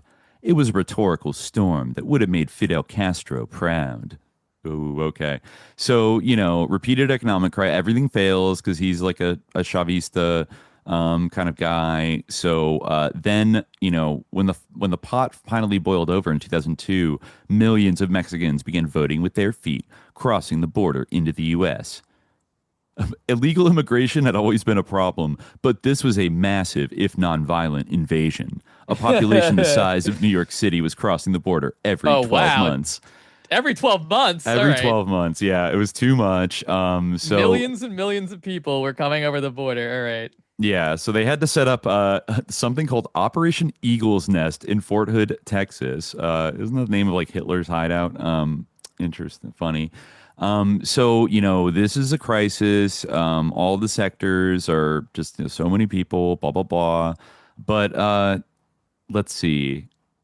Yeah, then they talk about President Michael St. John, who gets kind of briefed about this by Mr. Brooks from the DEA, who I think tries to tell him that, blah, blah, blah, that this is dangerous. It's funny that it says here that this guy, Mike Brooks, had been a foot soldier in the drug war for more than 25 years. He started in 1975 when the American heroin epidemic had peaked. That year, the DEA estimated that 87% of the heroin consumed was coming from Mexico. Hold up there. I'm sorry. I just want to point out a little coincidence of what happened in 1975, Khalid. Were there any big geopolitical events that affected the United States that happened in 1975 that also might connect to a massive heroin production area of the world? Definitely nothing that Caspar Weinberger would know anything about. No, yeah, I'm thinking of the fall of Saigon and the end of American involvement in Vietnam, which, as many people have, researched and written about over the years, it's really not even a secret or conspiracy theory anymore. There was massive support for heroin, traffickers and heroin opium farmers, things like that. A lot of this was funding CIA black programs. And, just as you see later today with our opioid epidemic, right, in the 2000s, just mysteriously explodes when we invade the number one heroin, opium producing country on earth and militarily mostly control it for 20 years. Right. Mm-hmm. And then, only when we start to wind back our involvement there, then suddenly fentanyl pops on the scene as like a replacement opiate. It's almost like a supply line got cut off. I don't know.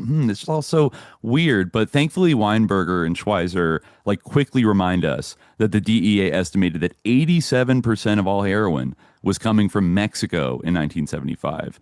And then it precipitously declined, like heroin specifically declined after 1975, even though like why, like it's coming from Mexico, so like the cocaine trafficking routes were flourishing after 1975, so like why did heroin fall off?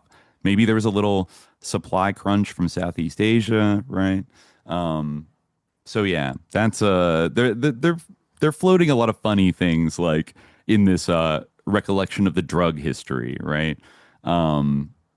Yeah, how they were, the DEA guys were just going after Caro Quintero and all these 80s guys. I think, was it in Contra 2 that we talked about like the Kiki Camarena story and that documentary about him where, I don't remember. Yeah. He was the DEA guy in the 80s that got like kidnapped, that was like, I guess, actually going after, drug gangs or, quote unquote cartels in Mexico in the mid 80s. And then he got like kidnapped and then personally tortured by Felix Rodriguez and then like killed.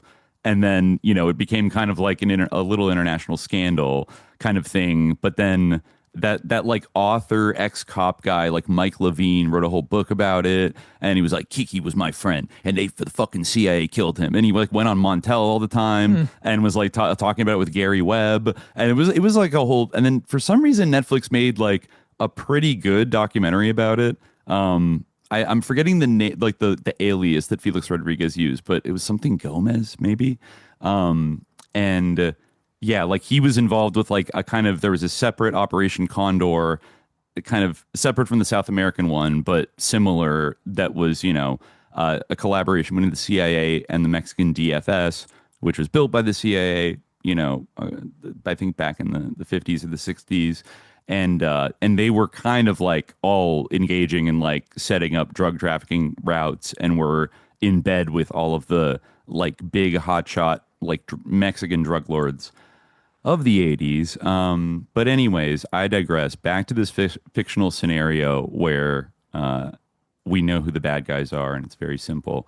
So blah, blah, blah. Oh, yeah, this is what they said. So the president is like asking DEA agent Mike Brooks to explain like the cartels to him and why they're so powerful. He says, what do we know about these gangs? And this character says, they were a loose group in the 90s, both cooperating and competing against each other. They called themselves the Federation, but they had their share of turf wars. In 1993, a pretty nasty gang war was waged in San Diego. 20 people were killed before it was over.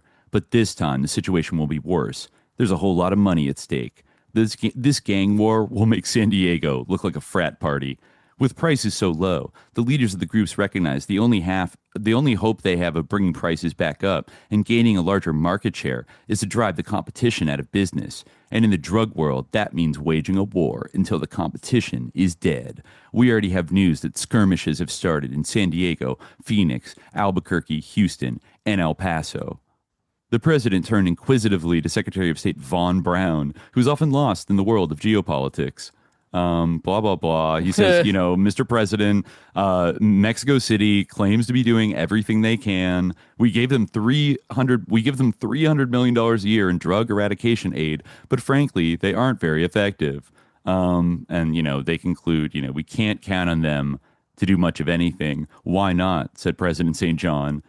And he said, Brooks says, our sources in Mexico City make it pretty clear that President Ruiz and much of his cabinet are receiving payoffs from the drug cartels. He is intimately intertwined with the drug lords, and DEA agents in the field have hit a stone wall when it comes to any sort of cooperation from Mexican authorities. In fact, 6 agents have been shot in the past 6 months. I wouldn't be surprised if someone in the Ruiz government is passing their names to the drug lords.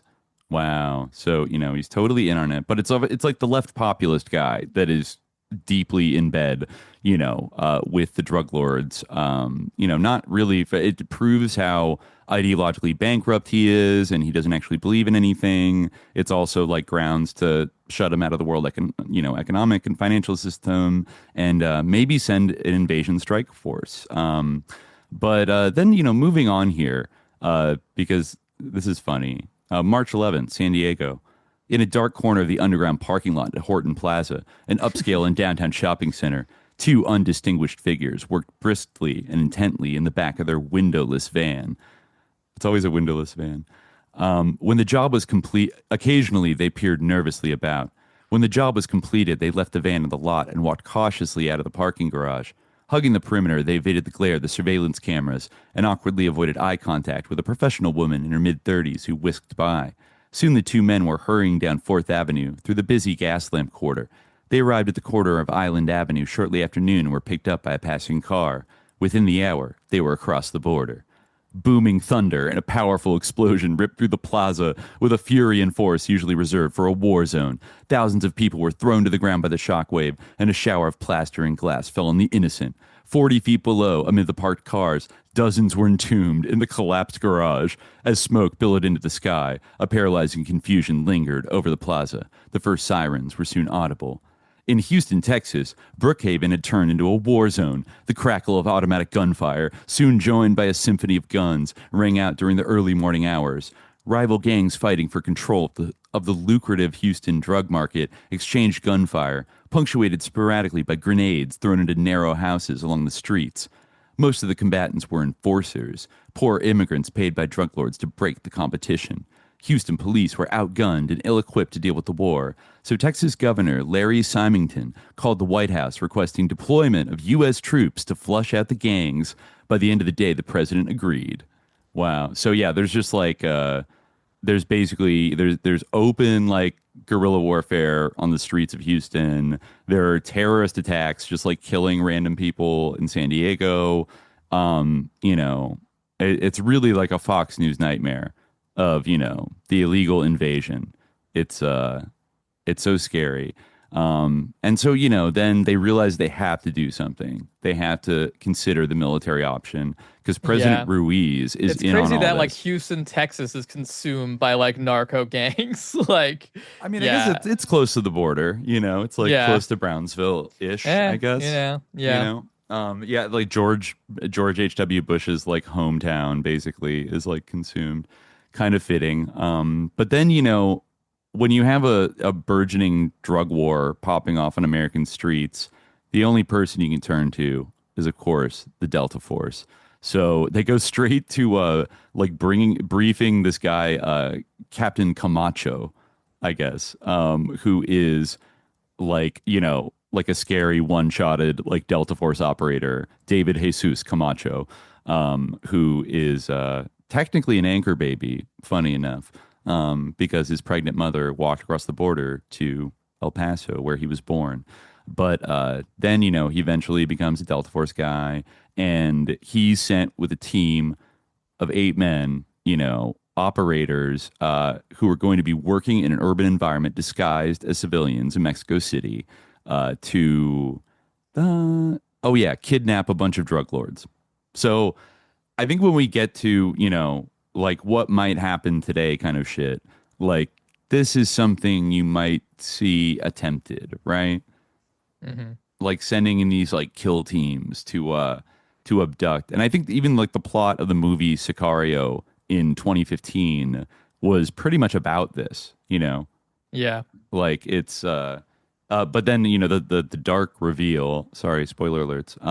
The dark reveal of the movie is that like the U.S. is just like killing off one cartel to like give all the drug trafficking routes to like a different cartel they've like made a deal with to consolidate the competition to like basically just have one drug supplier like coming into America. And it's all these like psychotic Delta Force like operators that are kind of doing the heavy hitting work and then they put some like Mexican ex-cop like kind of CIA asset guy like in charge as the new cartel guy, which, I guess does actually, it's funny that Taylor Sheridan wrote that. And now he's kind of like the MAGA, like red state entertainer par excellence. But it was kind of like in a limited way, like kind of black-pilled and like noited for its time. But anyways, yeah, so that's basically what like they try to do. But then President Ruiz is unfortunately like one step ahead of them because like just when they kind of get into the city, there's a political rally. So the President Ruiz gets a sinister injection of something from his doctor that like, I don't know, sustains him because he's always ill. And by 10 a.m., thousands were assembled on the Paseo de la Reforma. And there's a big crowd, a succession of folk songs. Father Francisco Sanchez, who is a radical priest who worked with President Ruiz at the university, is probably a liberation theologist who possessed a smoldering hatred which could suddenly kindle into consuming flame, began the rally with an angry, quote, prayer. This was not a petition to God, but a grand political gesture of defiance. Lord, we pray that you might vanquish our enemies and that you will pour hot coals on the many adversaries of your people. Protect this revolution. A string of party functionaries followed. The speeches were filled with panegyrics for the revolution and words that were a toxic mix of Marxism and homegrown nationalism, blah, blah, blah. But there was free food given out, so that's why there were a lot of people there. What is the implication of the doctor? Is this like, is it because he's sick? Or is it because he's a drug addict? He's a drug addict, like he's doing heroin or something. They mentioned a few times that he is yellowish sick. Substance. They'd like to be vague because it makes it sound like he's some kind of sick fucking junkie, or something like that. But like he actually does seem to have like a medical condition. It's also detail. It's part of the tweet. I think they put it in there because it's part of the tweets at the end when they're up in the mountains searching for him. They find a bunch of syringes and they're like, we've read that like he gets injections every day, so he must be close, or something like that. It ends up being a little clue. Then he comes out once the crowd is whipped up and fully psyoped with their hatred. He basically he gives a big speech like with his catchphrase, Liberación, sí, Yankee, no. Yeah, that's my favorite. Yeah. Yeah. It is like a U.S. NatSec guy's revolution, yes, Yankee, no. Exactly. It's like liberation, yes, Yankee, no. It's like kind of their idea, average State Department guy's idea, I guess, of what their political project would be. And then, sweating and fatigued by the ordeal, Ruiz disappeared behind the podium and headed for his waiting car. The crowd continued to cheer. Professional agitators then took over, feeding off the emotions of the moment. With a precise spontaneity that could only have been planned, they herded the crowd to the U.S. Embassy just a few blocks away. Clutching their bullhorns, the party activists led the crowd. Once at the gates of the embassy, it didn't take long for the festivity to be overshadowed by ugliness, much to the horror of most of the assembled. Bricks were thrown first at the Marine Guards, then at several windows. While the crowd quickly thinned to 2,000 hardcore functionaries, emotional anger reached its zenith. U.S. Ambassador Benson Skinner knew a mob when he saw one, and the emotionally charged cabal outside the embassy made him extremely nervous. He frantically they're doing a Benghazi, kind of. Like, he frantically began placing phone calls to Mexican officials requesting police assistance. Promises were made. Or in Iran, I was thinking. That's the original wound of all these people. Yeah. Feeling violence was inevitable, Skinner ordered the staff to prepare for evacuation. By 3:30, the group had reached critical mass, and the agitators made their first push for the front door. Courageous Marine Guards successfully fought them off, but their success was only temporary. Just minutes later, a shot rang out, and Marine Sergeant Brian Woods fell to the ground. His compatriots grabbed him and followed the rest of the American staff out the back entrance. The crowd now burst through the embassy's front door and ran through the building in search of booty and papers that might be of interest. Party youth leader Hector Alvaro tucked the revolver into his belt and pulled out cans of spray paint. Oh my God, yeah, he writes the phrase all over. As the others scrounged through the embassy offices, stripping them of TVs and computers, Alvaro forced his way into the locked office of the military attaché. Colonel Charles Peyton had been out of town that day, so everything was in its place. In the file cabinet, he found a file marked Camacho, David. He immediately took it to Federal Police Headquarters. No. So because the embassy gets destroyed, the Camacho and his Delta Force operators are kind of trapped in Mexico City. And don't really know what to do.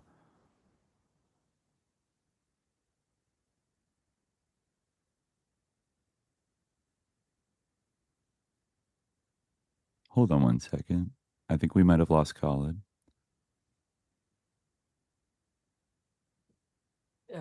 Oh. Are you back? There? Yeah. I'm back. Oh, okay. You've disappeared from. No. There you are. I Okay. Put some food in my dog's bowl. Oh, okay. Gotcha. Also known as feeding my dog. Right. Yeah, That's right. So I was just saying that the Delta Force guys get stranded. Right. Yeah. Okay. Mexico, but the Delta Force part. Yeah. Right. During the chaos. And let's see. This is the great weakness of the Americans. This is something that could have been prevented, Yeah. Right. Because that of our soldiers have to be lost. No. I know. Yeah. So I think what they really do is I think the big takeaway from this is that we need better human in Mexico because of the lack of on the ground support when, everything, went down badly. The Delta Force team had nobody they could basically like run to and kind of set up their operations. And eventually this whole thing morphs into Operation Aztec, which is going to be like a full-scale military invasion of Mexico to overthrow the Diaz government. Supported by the 193rd Special Operations Group from Pennsylvania to do a psychological operation, in parentheses, PSYOP. Oh, right. Where they explain to the Mexican people that they are not their enemy and that it's actually the oppressive Ruiz government, which everyone agrees with, and because he's horribly unpopular, actually, with the Mexican people, and it's all to truly liberate them. And yes. Yeah. They will be welcomed with open arms. It does sound like similar to the mindset when the U.S. invaded Iraq. It's really the same thing. Also in 2003. Like, we will be greeted as liberators. He's a sicko. Like, everyone hates him. It's going to be awesome. Like, nothing he says could obviously about like having sovereignty and America being sus, like that could not be true. Obviously he's just making it up. Don't even think about it,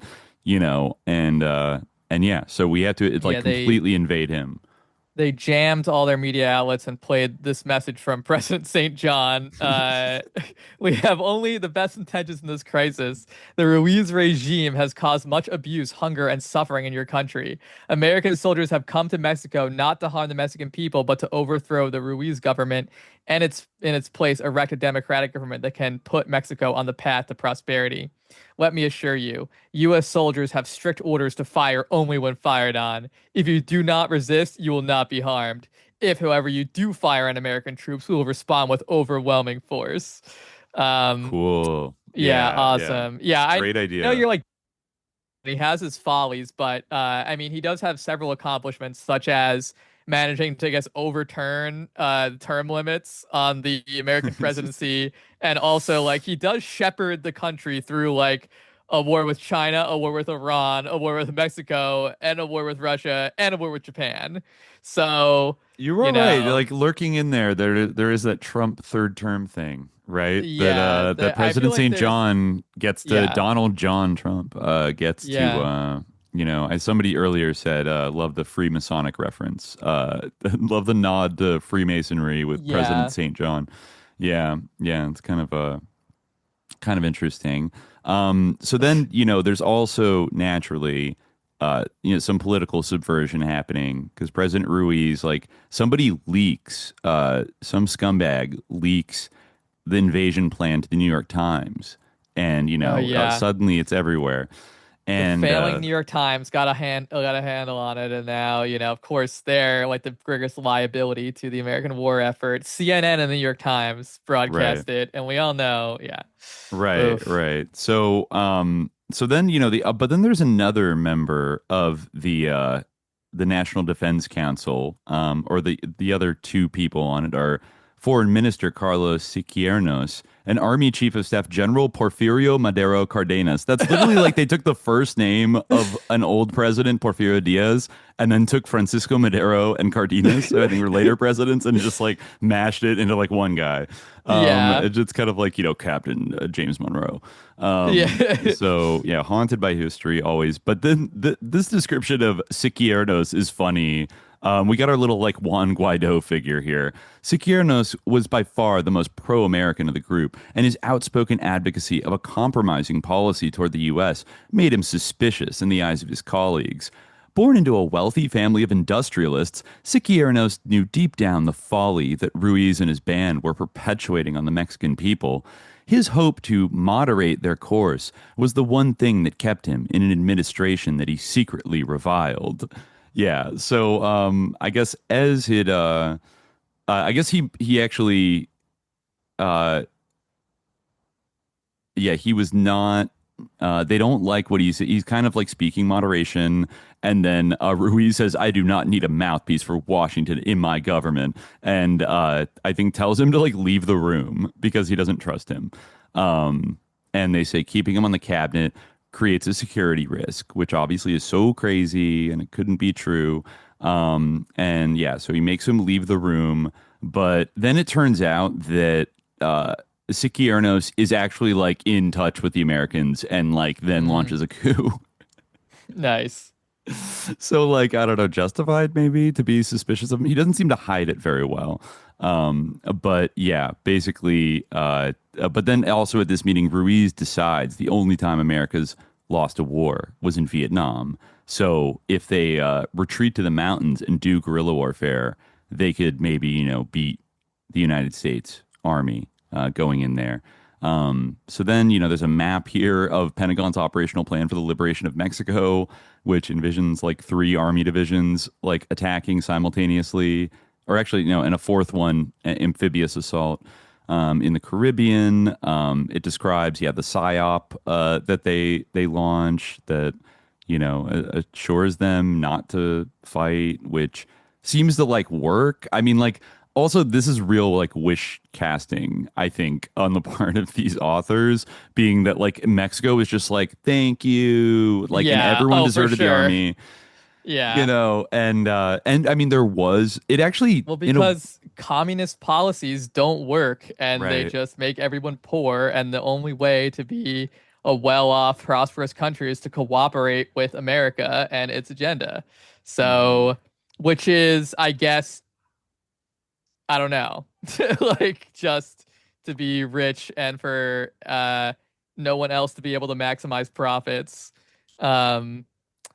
Yeah. Who wouldn't want that? Yeah, just to be safe and like just to defend itself and like it's not aggressive in any way because like the rest of the world is just like waiting, just like sharpening its knives like every corner of the earth. Yeah, it's just waiting to strike. Even Japan, you know, like no one can be trusted. It's really like the imperial, like no permanent allies doctrine. Right. You know, you can. And I mean, like the crimes of all of these different regimes, like they all kind of have to be heightened to an absurd degree in order to make the U.S. response that they sort of prescribe in each of these chapters, like to not look like the most evil kind of like person in the story. Yeah, or the except most, like, in real actor.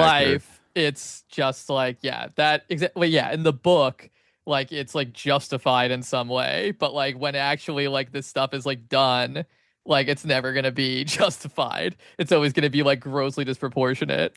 Right. Yeah. But, you know, it's in this case, it's justified by things like when I guess finally the coup plotters, Siqueiros and a bunch of generals who abhorred the radicalism of the Ruiz regime and the horror it had brought in their nation. So they agreed to move swiftly on Los Pinos in order to seize power and bring the war to a quick end.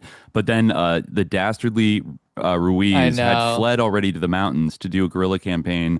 So then they eventually, like, you know, take over the police station where they find in a cell reeking of urine. The officers find like the Delta Force guys dead. They had been shot through the bars with a handgun. The bodies were still warm. There is a scene where they're in like Condesa and like one of the NatSec guys is like trying to like make contact with them and extract them. And then like he sees them all get arrested, you know, and it's so sad.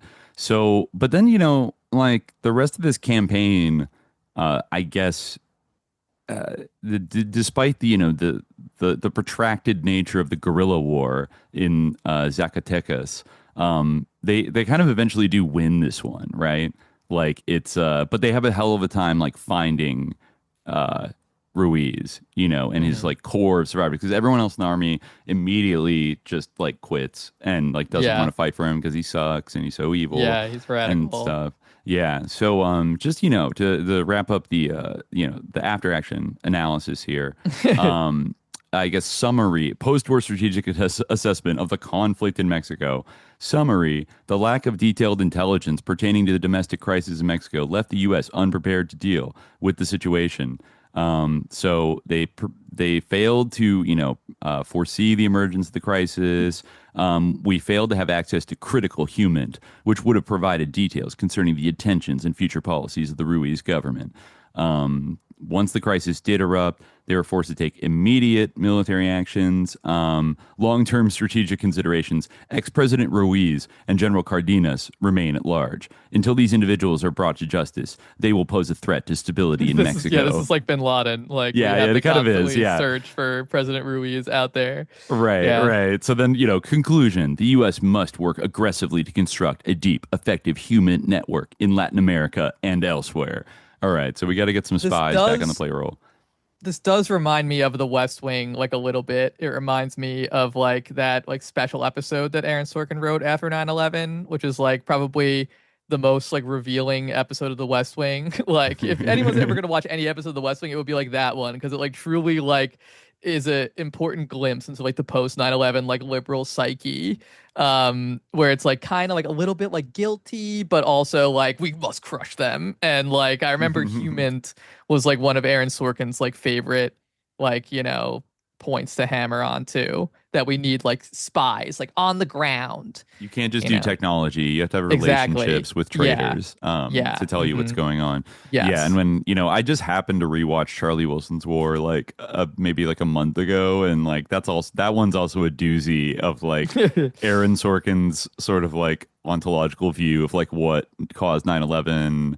It was this scrappy based operation by like a blue dog Democrat, like corrupt blue dog Democrat, and like a bunch of like racist, fascist, but great man, like racist, fascist, and like CIA people, and like President Zia, that was just like amazing and blah blah blah. But then we like didn't fund schools afterward, and the ball kept bouncing, and then 9/11 happened. Yeah. That's pretty much right. That's what happened. That's pretty much all. We didn't fund schools. Yeah. So that's really great. And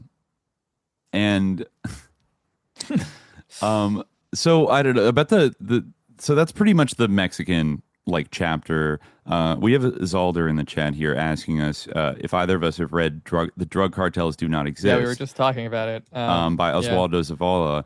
And that's a book that's definitely been, in the, our kind of spheres, has been bouncing around for a couple years. I did finally read, I read most of it this week. It started a month or two ago, but you've read a little bit from it, right? Yeah, I've read it, but not recently. So I think it is interesting to bring up in light of both this fictional scenario, but also Trump's like possibly more real scenario to unleash, the special forces on Mexico or do some kind of military action against these cartels. You could kind of notice a funny little contradiction there of like, how can you declare war on something that does not exist?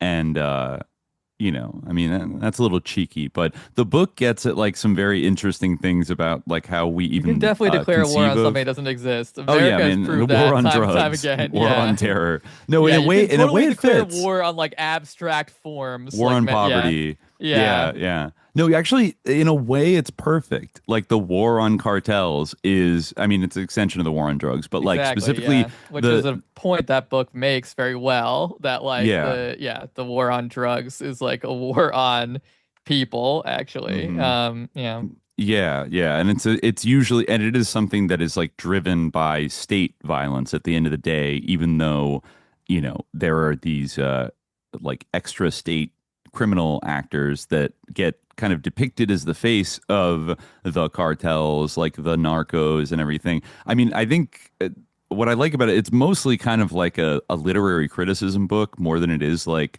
necessarily, it's like an academic like more theory book about, you know, like depictions of cartels in literature and movies and TV and how they mask the true nature of what it is. So like the title is, I've even seen some fighting recently on Twitter between like sort of debunker anti like conspiracy people and then other people that sometimes I feel like maybe they'd just seen the title of it or read a little bit and they think it's like literally saying that like drug gangs are like all like military gladio guys and like none of it's real. And it's like, it's not quite what the book is saying, but then other people are like, that's not what the book's arguing about. It has nothing to do with like the CIA and the deep state or blah, blah, blah. And it's like, well, it kind of does. Like, I mean, he does bring this up in terms of context.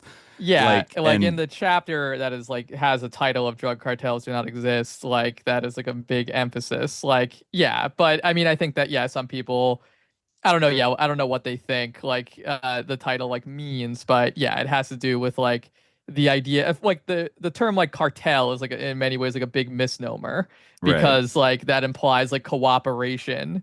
Like when really there's just like, you know, lots of like fighting amongst like drug gangs and like it isn't this sort of like, you know, monolithic enemy that is portrayed to be like the cartel, you know? Right. I mean, in a way it's kind of like a category error because like when we think of a cartel in the sense of like, you know, let's say like American business history, like a cartel would be like a couple different, like a combine of a few different companies that agree to like fix prices and like sort of collaborate rather than just like compete. And like Morganization, you know, like the JP Morgan kind of shit was kind of all about building like vast, like vertically integrated, like, you know, rationalized cartel system, blah, blah, blah. And even like IG Farben in Germany and stuff like that. Like, but the thing about, like I think the way it's been used, like even more as like an on-top than a psyop is to like, it gives you this vision, which is reinforced by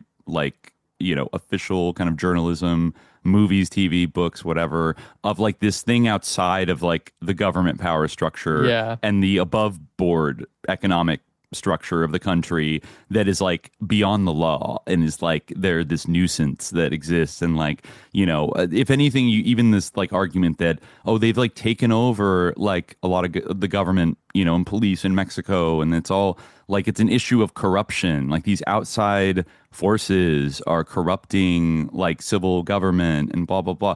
Like all these ways are kind of mystifying what's really like going on. Like he says, like he says at one point, I think in that chapter, that like it is hard to see El Chapo Guzman as responsible for money laundering schemes that pass through London banks, go to offshore paradises in the Caribbean, and return to Mexico thanks to apparently legal companies. If he controlled this network, he would be the most powerful narco of all time. But he seems to be rather at the mercy of that network.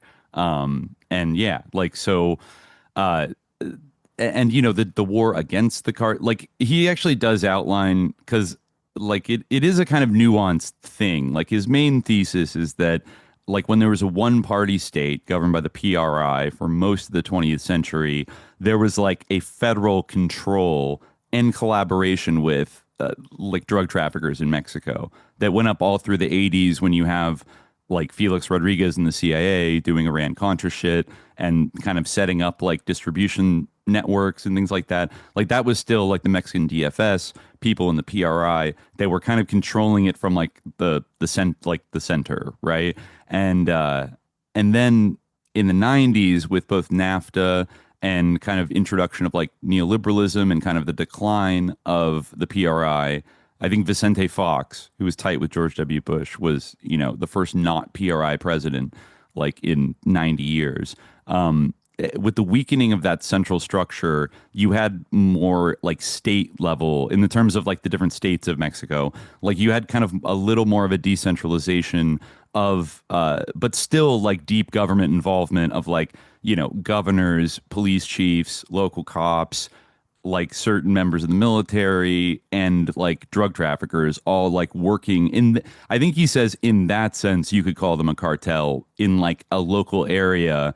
Like these state and non-state actors collaborate and combine forces to monopolize like the drug traffic through that area and then like sometimes they'll fight with ones from other regions and stuff, but like it is very fluid, and like the cartels themselves aren't this like monolithic structure, like, and they often get, they get sold out at the end of the day. Like they're the patsies in a way for this process that involves the banks, that involves like every level of government, that involves absolutely the United States, like financial institutions, secret services, military. Like, how do they get all those U.S. weapons? Well, probably I bet people steal them off military bases and then, sell it to them, so there's just so many like interlocking levels of cooperation. And like he said that like the drug war launched by Calderon in, I think, 2007 was like did initiate kind of a new phase, but it was more about reasserting federal control over these like state level fiefdoms, like particularly in northern Mexico. There's a great quote in that book from a book that I'd be interested to read, which is called Seguridad, Traficantes y Militares by Luis Astorga, which also sounds like it's pretty good because he like quotes him like at length. He has him. He writes, "In the field of power, traffickers have historically been subordinate to the government. They have not been in competition with it or have tried to compete by creating associations or political parties, nor have they developed a far-reaching infiltration strategy to reverse the subordinate relationship. There is isolated corruption, especially within police departments, but not an agreed-upon plan between criminal organizations or a conspiracy to drive a systemic change that would, quote, test the president. In other words, the traffickers are some of the social actors whose activities and actions undoubtedly hinder governance, but do not pose a threat to political power or the direction of the state." And then, he goes on, they have neither the long-term capacity nor the political determination to threaten the sovereignty of the state. What motivated the war on drugs, and where did the violence attributed to the alleged drug cartels come from? And this is the key part. Violence in Mexico is not explained by a war between drug traffickers or a dispute over plazas. Moreover, there is no single drug trafficker with the capacity to challenge institutions such as the Army, Navy, or the federal police. Not even the recently imprisoned Joaquin El Chapo Guzman. Nothing supports the government's story. Drugs are only the pretext at the heart of the violence. The U.S. State Department's influence on this issue is crucial. Mexico's judicial, energy, tax, and education reforms are being driven by actors at the highest levels of U.S. government, with capital interests in mind, and the Merida Initiative is the perfect instrument for the social and political manipulation of the country. The goal of this system of terror is exile, the depopulation of immense territories that are rich in hydrocarbons, minerals, and water. Today, we can see how the energy sector has been affected by such reforms. Private and foreign capital that has been waiting on this moment for 2 decades can now exploit these natural resources. That's a big like subtext of a lot of the regions where like the cartel violence has like exploded are areas with like rich hydrocarbon deposits that Western and a lot of the companies time, like want to exploit.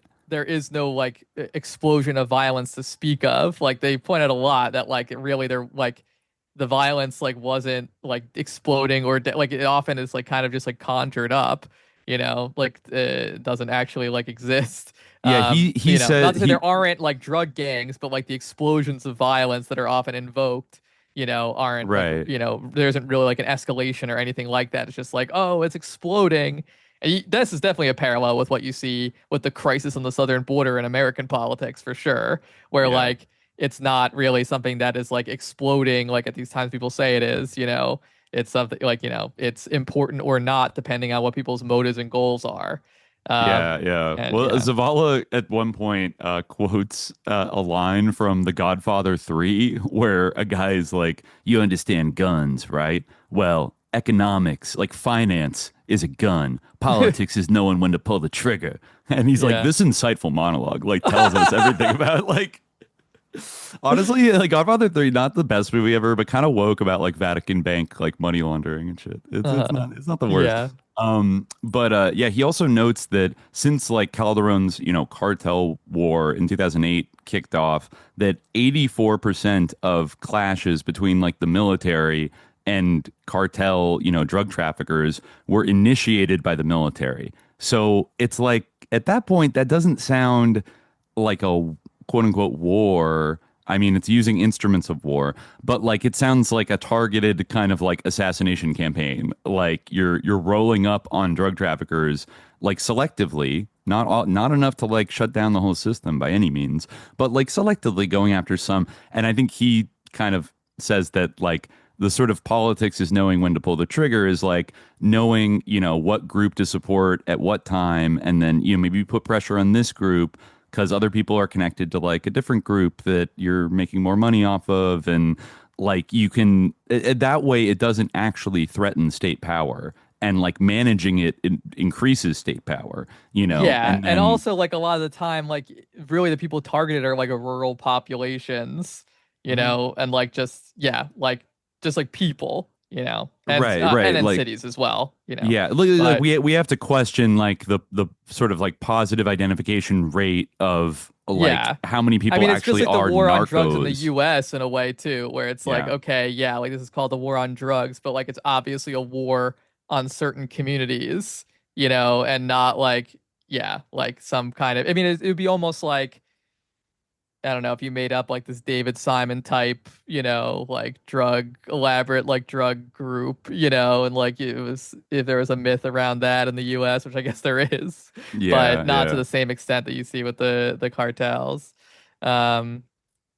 Right. It also kind of maps on maybe an interesting comparison to make between how the Mexican army like conducted that and is to the American experience occupying Afghanistan for like the last 20 years, because you also had a situation where like the military force, like the dominant military force in that country was conducting these kind of like raids and, like jump out operations where they go and like kill people. And I think I've heard that like the targeting accuracy rate for a lot of these, special forces raids, drone strikes, whatever, it's like pretty low, like maybe like 50% certainty that, the people you're killing are like, I don't know, Taliban, insurgents, whatever. But then you think about like also the partnership between the Americans and like Afghan opium farmers, right? And like warlords that were like trafficking massive, growing and exporting like massive amounts of heroin, right? For global consumption. And then you have our military kind of making like deals with them. Like if they're politically on our side, we will like financially and militarily support them, maybe even help them export their product, right? Just maybe.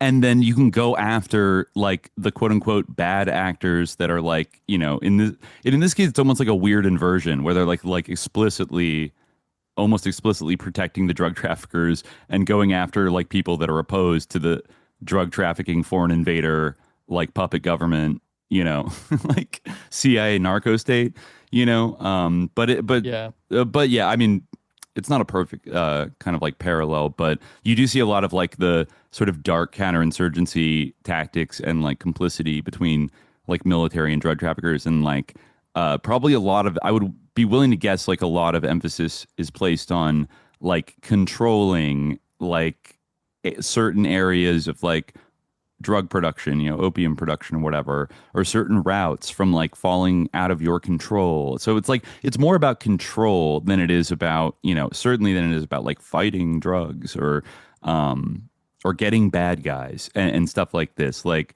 and you think about like the long arm, like the long ontological operation, like kind of occurring in like various forms of media that, I mean, like the hottest actor right now is like Pedro Pascal, who like kind of got famous doing Narcos and playing, Pablo Escobar on the big Netflix series.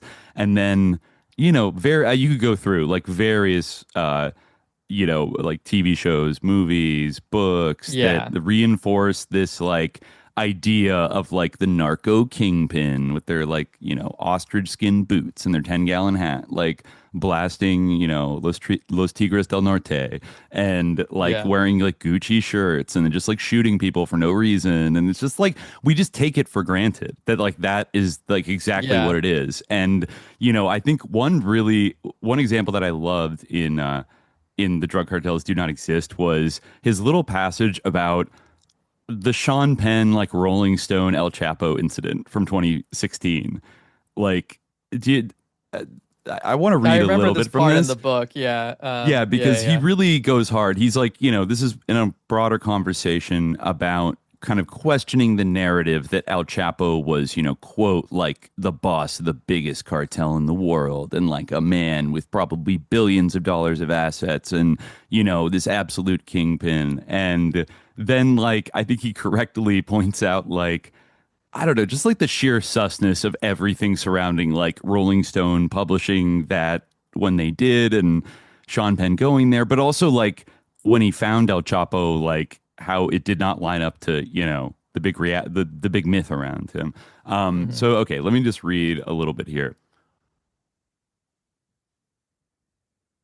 So he says, this is right after the quote about, you understand guns, finance is a gun, politics is knowing when to pull the trigger. It would do well to use these famous lines in the context of the final recapture and extradition of Joaquin El Chapo Guzman. In the middle of the supposed war for the border plaza of Ciudad Juarez, El Chapo was the boss of the largest cartel in the world. According to Fortune magazine, the Sinaloa cartel was, in 2014, among the 5 main criminal organizations on the planet, along with the Russian, Italian, and Japanese mafias, with an annual income of $3 billion. In May 2017, with Guzman extradited to the U.S., Mexico's Attorney General Raul Cervantes, apparently puzzled, declared in a television interview, quote, "As of today, U.S. authorities have not found even $1 of El Chapo's assets. His money hasn't been found because he didn't use the financial system." Then he affirms, "There were no cartels dominating territories." How can we explain the insurmountable contradiction between the official discourse that claims Guzman's immense economic and political power and the reality of his poverty and insignificance once in prison? El Chapo was arrested for the third and final time after escaping twice from maximum security prisons. Although the drug lord's fall has been discussed in political and police terms, the majority of analyses have reiterated the absurd mythology that views El Chapo as the greatest criminal in the history of global drug trafficking, even after being humiliated and shown up by the Mexican state on his third capture.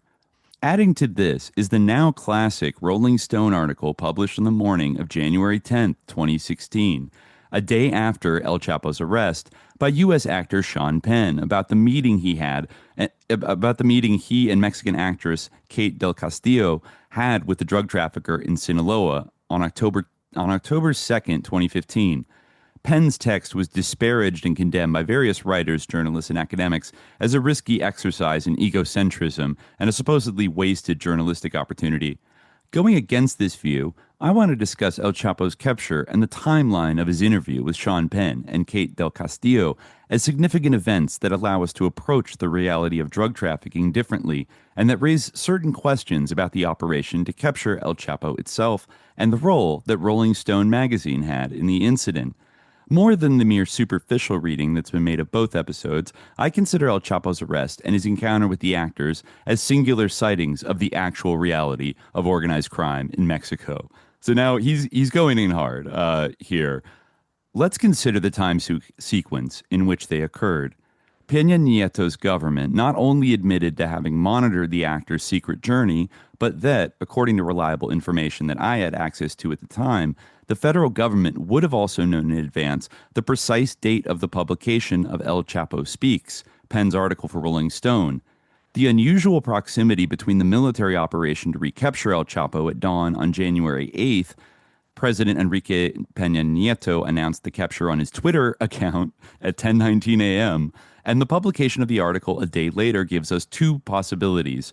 Either the federal government intended, among other reasons, to control the context in which Penn's article would be published, or it was published as a media counterpoint to accompany the capture, which would imply a certain level of coordination between the state and the U.S. magazine itself. It is important to emphasize that the Rolling Stone article was dated early January 9th on the website, but earlier that day, the New York Times already had news of El Chapo's capture on both its online and print versions. In other words, Rolling Stone editors included news of the arrest less than 24 hours before sending the magazine out to print and before the New York Times shared the news. It is unclear exactly what day the print magazine was published. Various news sites indicate it was printed either January 9th or 10th, but that process requires at least 1 day in advance for most printed publications. It is unlikely then to suppose that Rolling Stone would have simply reacted to the news of El Chapo's capture by releasing the article, since they would not have had enough time, with less than a day to print, to prepare the cover article and reorder the total content of that issue of the magazine. Penn not only reflects on the drug trafficker's arrest, but sarcastically predicts his probable extradition. Quote, "It won't be long, I'm sure, before the Sinaloa cartel's next shipment into the U.S. is the man himself." Wow. In an official video released by the PGR on January 27th, it is even stated the operation to recapture El Chapo occurred at dawn on January 9th. That is, when the Rolling Stone article had already been printed and the New York Times had already leaked it on its website. In any scenarios about this close timing, the possibility of a simple coincidence between the capture and publication of Penn's article would be, in my opinion, naive and overtly ignore the Mexican state's and its U.S. counterparts' media strategy. By recapturing El Chapo before his Rolling Stone appearance, even if it happened just one day in advance, the Mexican state inverted the order of events surrounding the drug trafficker's second capture almost 2 years before. As you will recall, Barack Obama held a private meeting with Peña Nieto in early 2014. In a joint press conference on February 19th of that year, Obama praised Peña Nieto's government, echoing Time magazine's Saving Mexico headline dedicated to the Mexican president in its controversial cover story 6 days earlier. Barely 3 days after that encounter, on the morning of February 22nd, Mexican Navy Marines and federal police officers detained El Chapo without releasing a single shot. Though this time around the trafficker's arrest occurred before the publication of the magazine article, the same goal was achieved. The Mexican government reclaimed its sovereignty in recapturing El Chapo. Both captures have been symbolically and literally complemented by U.S. magazines. Time seemed to prepare for the triumph of the federal government, while Rolling Stone convincingly and retroactively explains El Chapo's defeat. Did it matter that such an influential newspaper like the New York Times reported on the fantastic escape of El Chapo through that impossible mile-long tunnel as a government humiliation with irrevocable geopolitical consequences? The federal government's masterful move is confirmed by revelations made by the drug trafficker himself in the interview with Penn. El Chapo is far from being the brilliant criminal genius, as reported at the time by journalists like Anabel Hernandez, Diego Enrique Osorno, or Alejandro Almazan. Joaquin Guzman appears in Penn's text rather as a clumsy criminal surrounded by a limited group of collaborators who do not have a single English interpreter to translate the actor's questions, nor the minimum technology to get online and send a simple cell phone video of himself with his answers. All this despite the inordinate fortune that the world's media took as fact, and that was supposedly built on a criminal structure that, quote, sent tons of drugs to more than 50 countries around the world, reiterates the same New York Times correspondent who months before reported on the irreparable blow to the Mexican government caused by El Chapo's escape. The capture itself actually highlighted the capo's limited survival options. According to the federal government, his presence was confirmed in the safe house where he was located after an emissary of his bought a large order of to-go tacos. Finally, like Jean Valjean, the protagonist of Les Miserables, El Chapo, stripped to his undershirt and covered in filth, opted to literally cover himself with shit by attempting one last escape through a sewer before being arrested in the street. It is surprising that certain analyses overlooked this fact, even the very reporters who released the information. As the news was breaking, there were those who saw El Chapo's capture in the Rolling Stone article as a mere game of simulations that only revealed the supposed failure of the Mexican state. The anthropologist Natalia Mendoza, for example, dismissed the importance of Penn's text and his interview with El Chapo, considering them irrelevant from a judicial investigation and security studies point of view. Along the same lines, Stephen Dudley wrote on the website Insight Crime that Chapo is in complete control during the encounter with Penn and Del Castillo, and that the article simply traffics in cheap, useless, macho man tropes. It is curious to observe, then, how these opinions coincide with certain analyses that seek to emphasize the supposed national security crisis of the Peña Nieto government. Blah, blah, blah. So, yeah, he goes on that one guy explores the possibility that Guzman feigned his ignorance and poverty to avoid incriminating himself in front of a camera, which he himself chose to turn on for the voluntary interview with Sean Penn. Then he entertains the possibility that El Chapo was actually, quote, one more member of an organization so enormous to the point that he himself was unaware of its scope and did not really enjoy its profits. That's interesting. I mean, yeah, it's like El Chapo's nervous laughter of somebody who doesn't know who they really work for, kind of vibe there. So yeah, it's like, he brings up more stuff that like, that his arrest was proof that like the golden age of the narcos was over, where they could just hide and whatever. But like, if the golden age of narcos was already over in 2006, why did you need to launch like a massive war to sort of, like get back control of the country? And yeah. Then the final quote there that's like basically El Chapo's interview from 2010. He hinted at the true limited size of his power. Humble and aware of these limits, El Chapo responds simply when Penn asks him if he considers his organization to be a cartel. No, sir, not at all, because people who dedicate their lives to this activity do not depend on me. Without a, quote, cartel at his command, El Chapo wanted to do a film with actress Kate Del Castillo that would fulfill the impossible fantasy of being that, quote, boss of bosses promoted by the state. This was also reflected by Juan Villoro in an article published in Reforma, and I read this earlier, worth repeating. It is hard to see El Chapo as responsible for money laundering schemes that pass through London banks, go to offshore paradises in the Caribbean, and return to Mexico thanks to apparently legal companies. If he controlled this network, he would be the most powerful narco of all time. He seems to be rather at the mercy of that network. That network, Zavala says, it is undeniable at this point, refers again and again to the state. Assuming that men like El Chapo occupy positions of true power is to underestimate the capacity of the state of exception in Mexico and the capacity of our government to illegally make use of much of the public and private businesses of the political class. Yeah, so I like that section a lot of like Rolling Stone as like weapons against like founding a true ontology of the drug. That was, I remember when that came out, that was so sus. Like the entire Sean Penn thing. I remember it as and well. I remember thinking like this has like CIA backed vibes. Like Sean Penn has like kind of interesting. I can think of something else around this that's interesting, but I won't mention it. I just say wouldn't be the first time that something a cool story would be used like to push some US policy and like make it cool and popular. Like Rolling Stone. I mean, Rolling Stone's published some cool stuff. They published some, in retrospect, pretty questionable things as well. And I think this ranks up there with like, did somebody in the Obama administration like hit them up and be like, yo, like it feels like something the CIA would sort of like, this is a news item they would package and then sell to basically, a big magazine like that with a kind of like cool, edgy, reputation that would make headlines. And it is weird that they like the confusing timeline of like the article coming, because the article came out like right after he was arrested, but like so soon after they couldn't have like changed the copy at the last minute, so it almost feels like they knew it was going to happen. But you would think like if it was like a psyop that it would make way more sense to like release the article and then like 5 days later, they catch Chapo and then they're like, oh, well, the article led us to him, something like that.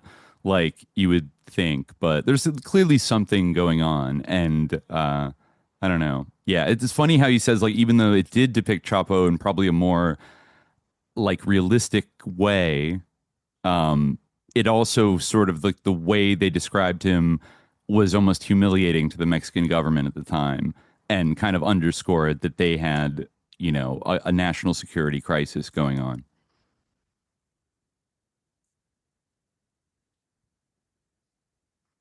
But anyways, that's just a little bit. Good book, everyone. I'm still here. Okay, you're still here. You vanished again. I wasn't sure. Yeah, well, I had to.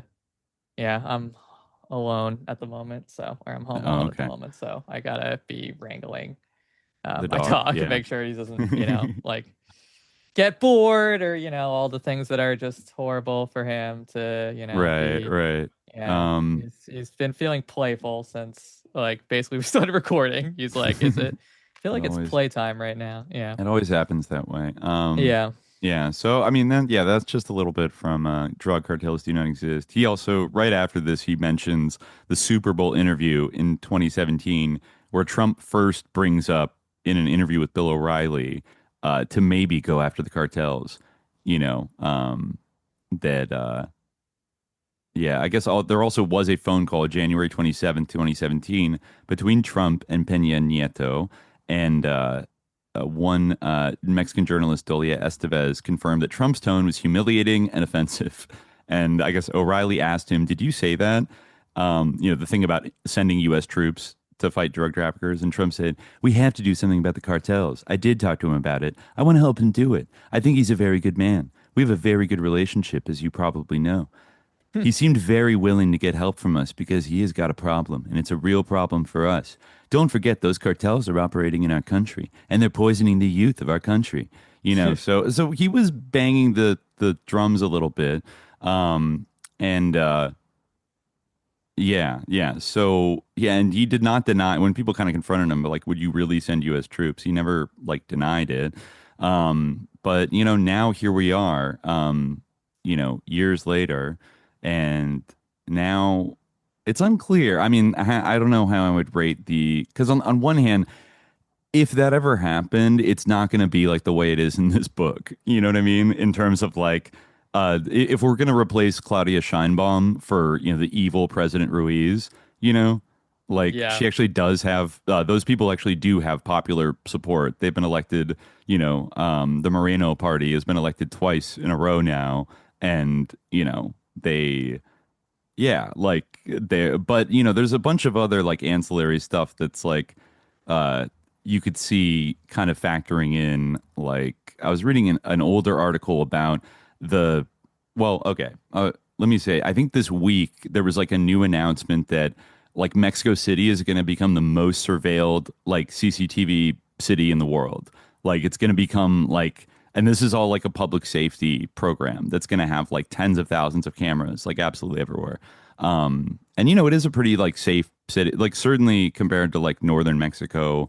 I'd say that like the core of the city is probably safer than a lot of American cities, but like they're going to put all these like, camera, like kind of panopticon thing.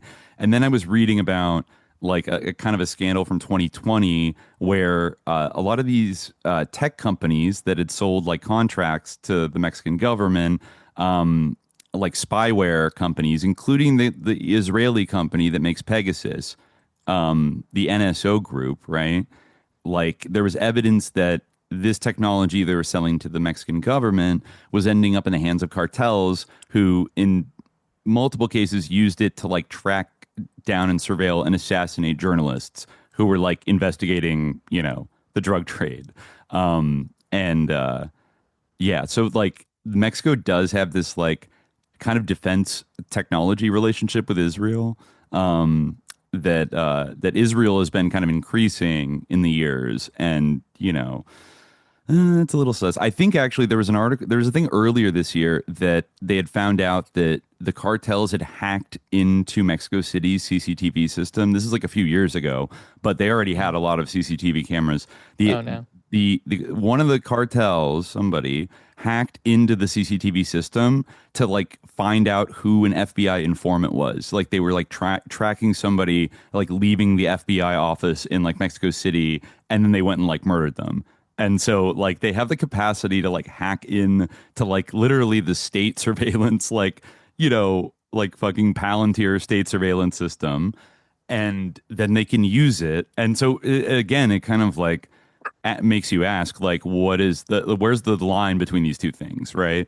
It's like they can avail themselves of the technology that the government has, and the government can sort of mask its actions behind these like, oh, a cartel group did something, and so anything like political assassinations, assassinating journalists, driving people off their land. The book mentions that even Soros is involved with like supporting hydrocarbon development like projects in like Mexico. Mexican energy reform has been supported by George Soros. He's invested millions of dollars in call options for Noble Energy, which is dedicated to oil and gas extraction in Mexico, the U.S., West Africa, Cyprus, and Israel. He says, as journalists Ignacio Alvarado, Don Paley, and Federico Mastrogiovanni have reported the location of the violence attributed to cartels coincides with the sites of large natural resource deposits. The specific areas where the government denounces a war between the drug traffickers are often the places of massive looting of energy-rich lands. There is no cartel war, these journalists say, but rather transnational corporations laying siege, along with the interested cooperation of the Mexican political class. So yeah, I mean, it's one way to steal land too, is just like, oh, there's like drug trafficking on this land. Oh, like we have to, and if you just create the conditions of ultra violence, it's going to drive people away, right? Mm-hmm. Yeah. So someone in the chat, Spartak Silverhand, Spartak Silverhand asked whether the Trump troops in Mexico thing was specifically to help fundamentalist Mormons who were beefing with a town over water rights. I think that was like a thing while ago. Yeah, I think that was a branch of the LeBaron family that had moved to Mexico. It's weird. There are like Mormons that live in like northern Mexico. There was a huge incident where an SUV, like a convoy of Mormons, was like ambushed and like a bunch of people were killed. I forget what year this was, but it was like maybe in the last like 5 years. Yeah, it was a long time ago. I think it was I think 2019. I'm looking it up now. And I think there was a Mormon like person, maybe a prominent Mormon or something, I think who was like just assassinated in like maybe the last month. Let me type in Mormon Mexico City murder. The LeBaron community are descendants of Mormons who fled the U.S. in the late 1800s after being persecuted for their traditions, including polygamy. Many are U.S. Mexican dual citizens. One former member is George Romney. Wow. Oh, yeah. The LeBarons are like, I think a part of them, I don't want to get my Mormon breakaways mixed up, but I feel like some of them were like connected to that like FLDS, like basically the polygamist, like schismatic wing, or like one of them. And then they moved down to Colorado City, Arizona, where this is like the Warren Jeffs kind of group of people, or I think there was a connection. But yeah, the extended LeBaron family. I think there were like murders among the family in the 70s because one of the guys like believed that he was declared one mighty and strong as like predicted in the Book of Mormon, and thus was like an unstoppable killer of like sinners, and then like murdered his brother. I might be getting some minor details of that wrong, but okay. I'm pretty sure it was the LeBaron family. There's another Mormon family in Utah that like I want to do a whole episode about because it's connected to like really crazy like CIA shit and like arms trafficking, but also like polygamy, like sex slave, like some dark weird shit.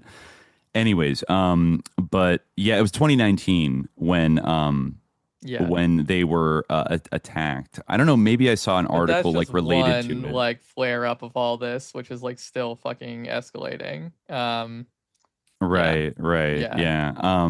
So I don't know if Trump, like, to what extent, like the current threats about that are how related they are to like Mormon presence in Mexico. I imagine a lot of it is like this is cover for like geostrategic shit also, because Mexico has been deepening its ties with China and their trade and stuff like that, and obviously the U.S. doesn't like that, and they don't want like Mexico to flourish. Mexico is like the largest Spanish-speaking country, like it's the largest country, I guess, besides Brazil, to the south of us, but like in like Central America basically, and we want to be like the U.S. wants to be able to dictate terms, right?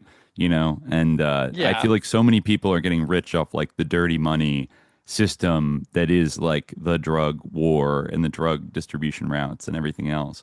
Like it's almost insane to think that like you'd have all these oligarchs in both countries, I don't know, people like Carlos Slim allegedly, or people, other families like that, that are like, so wealthy, and then they just have like nothing to do with like the drug trade. Like that's not how it works. That's not how it works under capitalism. Like somebody's getting their cut. Sorry, no, I meant Zalder says not Spanish. I know they speak Portuguese. I was just saying that to the south of us, as they're the largest economy to the south of us and the largest Spanish-speaking country. Sorry about that. But anyways, yeah. So do we want to, is there anything you want to say about like the other scenarios like in this book? I mean, like, I feel like I need to like wrap it up, but I think, you know, I guess, I mean, the Russia one, yeah, like we could like come back and do these two like in depth. The Russia one, I mean, definitely like there's like a lot of resonances with Ukraine. What I really took away from the Japan one was that there like was the emphasis on like how we need to have like free trade. Like that was like a big like thing with that was that it was like we had gotten to a trade war with Japan. Like we had like imposed like actually like heavy tariffs on them. Oh. And that had like, you know, soured our relationship and like also like hurt both of our economies that like, you know, made them angry and weakened us, and like more free trade policies could have been better. Interesting. That was like, and also like that's kind of the chapter that's like the cyber attack, which I feel like is like its own kind of like grift, like right-wing grift that's been around for a while, which is like raising the alarm about the cyber attack that's gonna happen.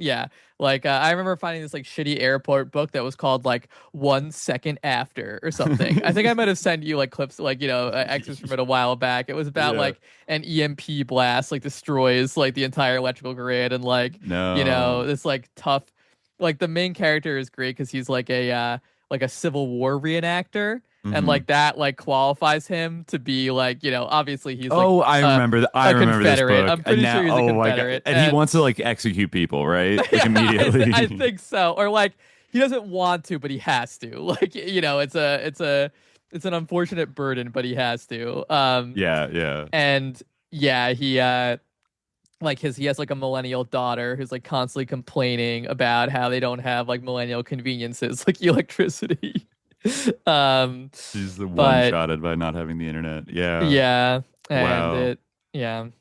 but then I think she finds a good man and gets married like really young, and like that's like good, and like that's how she like reforms and like becomes a better person, I think, if I recall correctly. But basically that whole book was all about how like we don't have adequate preparation for like an EMP blast is going to destroy our country. Although again, it was kind of like working against itself because it sort of made it seem like it was going to fulfill all the fantasies of like every. Like it was going to be great. Like, we go back to trad life. Exactly. Yeah, definitely. But that was an element of the Japan chapter as well, that like they were going to cyber attack us, and that was like, you know, it was going to send our economy like spiraling. But once again, the like, you know, the humans saved the day because like they were brought that like the U.S. Army Rangers like stormed into their like secret meeting and just like shot them all, like shot all of Japan's like nationalist reactionary leaders. Wow, they did like the gun guy who got Abe, you know, except the Delta Force operators. Yeah, it was basically the killing of Osama bin Laden, but it was the U.S. Army Rangers who like stormed in. Yeah, because I guess, you know, Japan, they become reactionary because the Japanese economic miracle like falls apart. Right. And, you know, they go back to their old ways. They project power in That's interesting. It's one of those weird things because they like kind of mention that like there's a little bit of like, it's very ambiguous. It's kind of like, oh, you know, our previous engagement with North Korea like facilitated this, but also, it's like we pulled back from the Pacific. It's like, but we didn't. Like, we didn't pull back from the Pacific. You're talking about our reality. In this reality, we fought like a war with China. Like, but again, like it's all very incoherent. I almost feel like they should have had, or Peter Schweizer and Cap Weinberger should have had all the scenarios like be defeats for the U.S. because that would have been like really scary and would have really mobilized people. But it's funny, you know, they didn't. Instead, I mean, some of them are partial. To be, like President St. John, like going into his third term, like just continuing to hold down the fort, and like America wins every time. So, well, you got to think this is the 90s. I mean, this is Peter Schweizer is the guy who wrote Victory, like where everyone's just bragging about how they epically destroyed the Soviet Union. He psychologically deal with it. Like, no, like they were. This is the optimistic even though it would have like a greater propaganda function, like he couldn't deal with even like war gaming out a scenario where the U.S. would lose as a result of its inferior humans. etc. No, it's not part of her psychological. Yeah, the worst profile. thing that can happen is that a bunch of Delta Force officers die in their own urine, and are rescued by like the brave like troops of like whatever like Mexican client leader. Just 2 seconds too late. A wealthy industrialist comprador that doesn't save them. That is funny, that the trade war thing, and that's maybe the one example of a book where it kind of clashes with Trump's like approach to things. Though I don't know if he's like really loading tariffs on Japan very badly, but like he's definitely using tariffs as like a weapon. And like just briefly, the Russia one's funny because a version of it kind of did happen, though it did happen more under like Biden and Obama. I'd say were like the drivers of it, but this was kind of like U.S. policy, the national security state. But of course, like it's retconned into like the ultimate fever dream of like a NATO simp, where the guy, that actually half Ukrainian, guy rises up, who used to be a KGB or like a military officer in Poland in the 80s, which is just like Putler, being stationed in East Germany, and he sees the humiliating fall of the USSR, and then vows to like one day. It even says like he dreamed like not to like rebuild the old Soviet Union, but like the great Tsarist Russian Empire. Blah, blah, blah. It's like very on the nose, like. But Putin was still kind of an unknown at this point. It does actually. It recycles the trope of like special operators going and murdering the entire cabinet of a government, but instead it's the Russians doing it to Poland before they invade Poland, which is it's almost a little eerie because there was that plane crash in, I think, 2010 when like most of the Polish government like died in Russia. And then like that became kind of like their conspiracy theories about like Putin did it and like he wanted to fucking kill them. But I mean, if you take this chapter and you just take because they attack Poland, but like and Ukraine is like part of the fold in this scenario. But if you take like Poland out and add and put Ukraine, it like very kind of it heavily maps on to like what happened since 2022, except that the Russians have developed a Star Wars program that can shoot down our nuclear missiles. So they immediately start nuclear blackmailing Europe and being like, if anybody in NATO comes into Poland, we're going to nuke everybody. And then President St. John is tortured, and they have to find some kind of like a build Star Wars like on their own, like at the last minute. And I think they nuke like a town, a historical town in like the Czech Republic, just to like send a message. And like they just thirst over like finally like the Pan-Slavic Empire will rule over like all of Europe, and like you must bow down. I'm Putler, you must bow down to me. Like it's so fucking over the top though. I don't know, like people were quite there in the 90s. I mean, in the 90s it was like, I guess, the movie Air Force One had like the fear of like a type of guy like that wanted to like like recover Russia's honor and like do something sicko.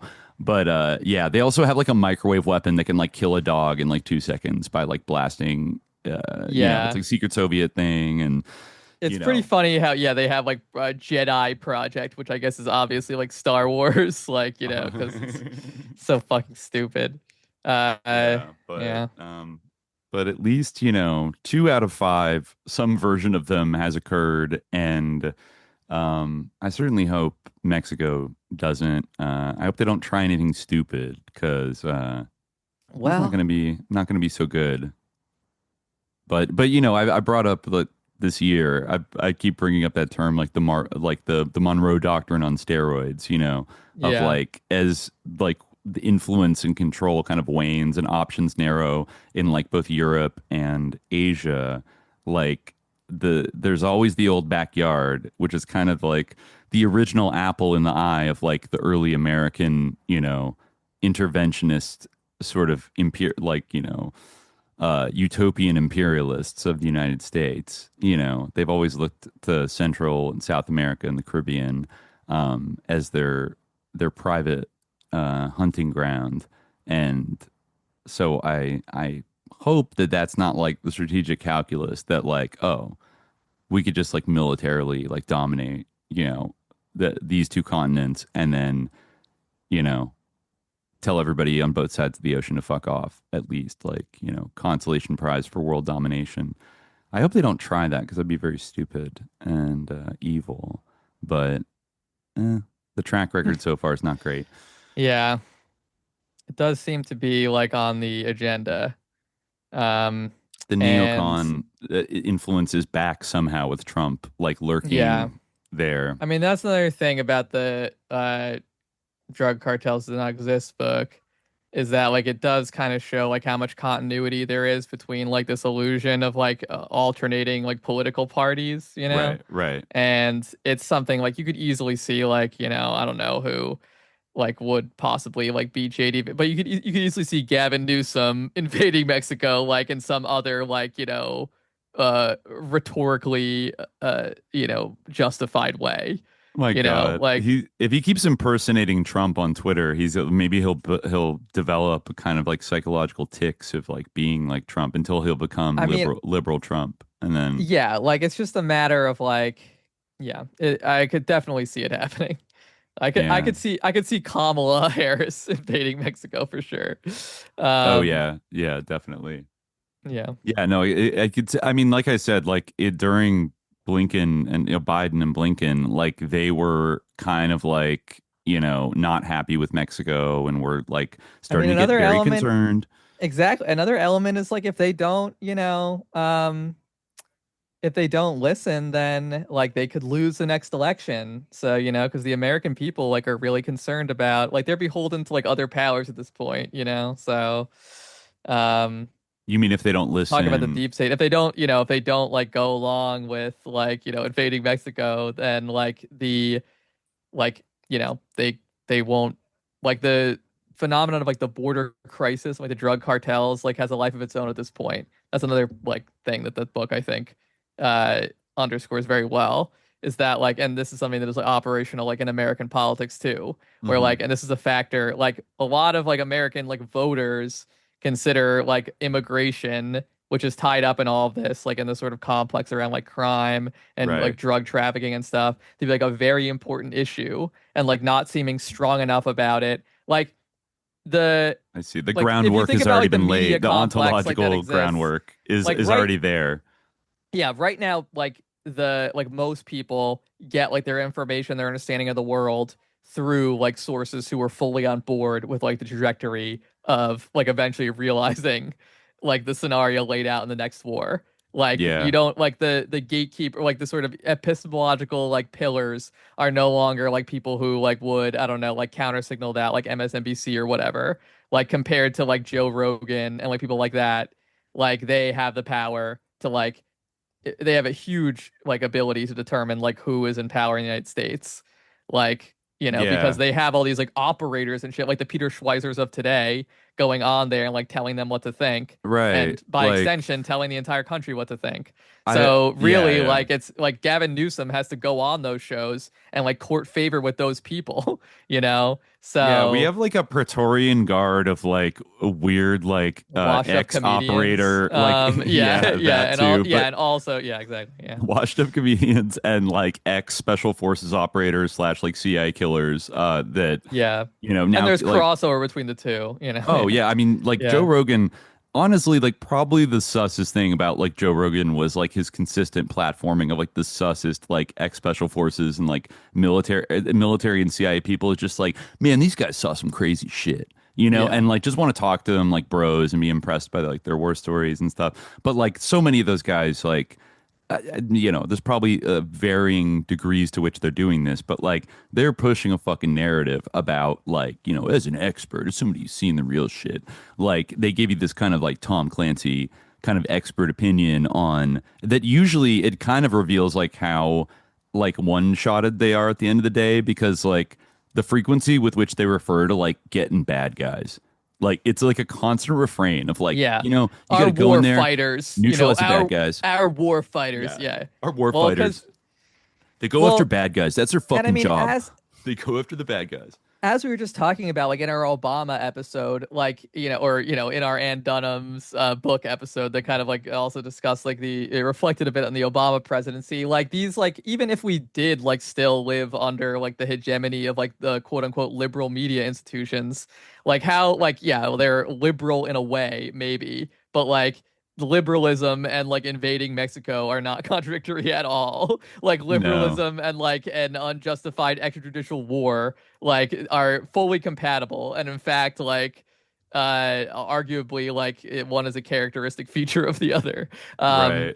It like it yeah like so I don't like even if like we still like even if it weren't the case that like now like the liberal media such as it was like insofar such a thing ever existed like is basically dead and we live under like the hegemony of like a new decentralized like but also in many respects centralized like in a way like the media. kind of like the development of the drug market in like the 90s in Mexico after NAFTA, where it was sort of like decentralized in a certain sense to like bring in new alternative actors who like come out of nowhere and like form combinations with other people. And it all seems so stochastic and random and whatever. But like it belies that like larger forces than, you know, El Chapo or other people are the ones that are like at the end of the day profiting off of all of this like activity and using it as a means of like geopolitical control and, you know, et cetera, et cetera. So like you could almost think of the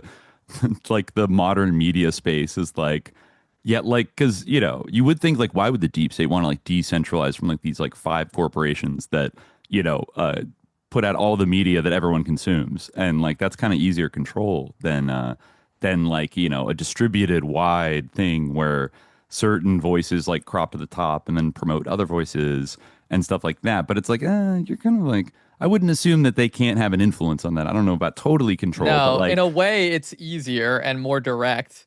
It's better. Like, it's a more cybernetic elasticity to it, you know, to do it that way. And then, you know, let 1,000 sus flowers bloom and then you can sort of modulate them as needed and, you know, elevate some to be a big voice. And then the whole phenomenon of like expertise like that, like is like valuable when it can be like, you know, applied in your like direction, like, or, you know, to your goals, which it usually is. Like, again, you know, usually like the whole idea of like these people being like, you know, critical, educated, like with bullshit detectors, like a real good journalist with their, you know, a hard nose, like, or whatever, like that never like stopped them from like, you know, cheerleading for the Iraq war, but, you know, and things like that. Like, I mean, maybe like, I could see it being worse, like, you know, but at the same time, like, yeah, now, like, the death of, like, the phenomenon of expertise or, like, the idea that, like, you're going to have anyone, like, think about Netanyahu going on that fucking podcast with those 2 morons whose names I don't even know. Oh, yeah, the Milk like, Boys. Whoever the hell they are. Like, you're using languages and cultures? Like, what? But, like,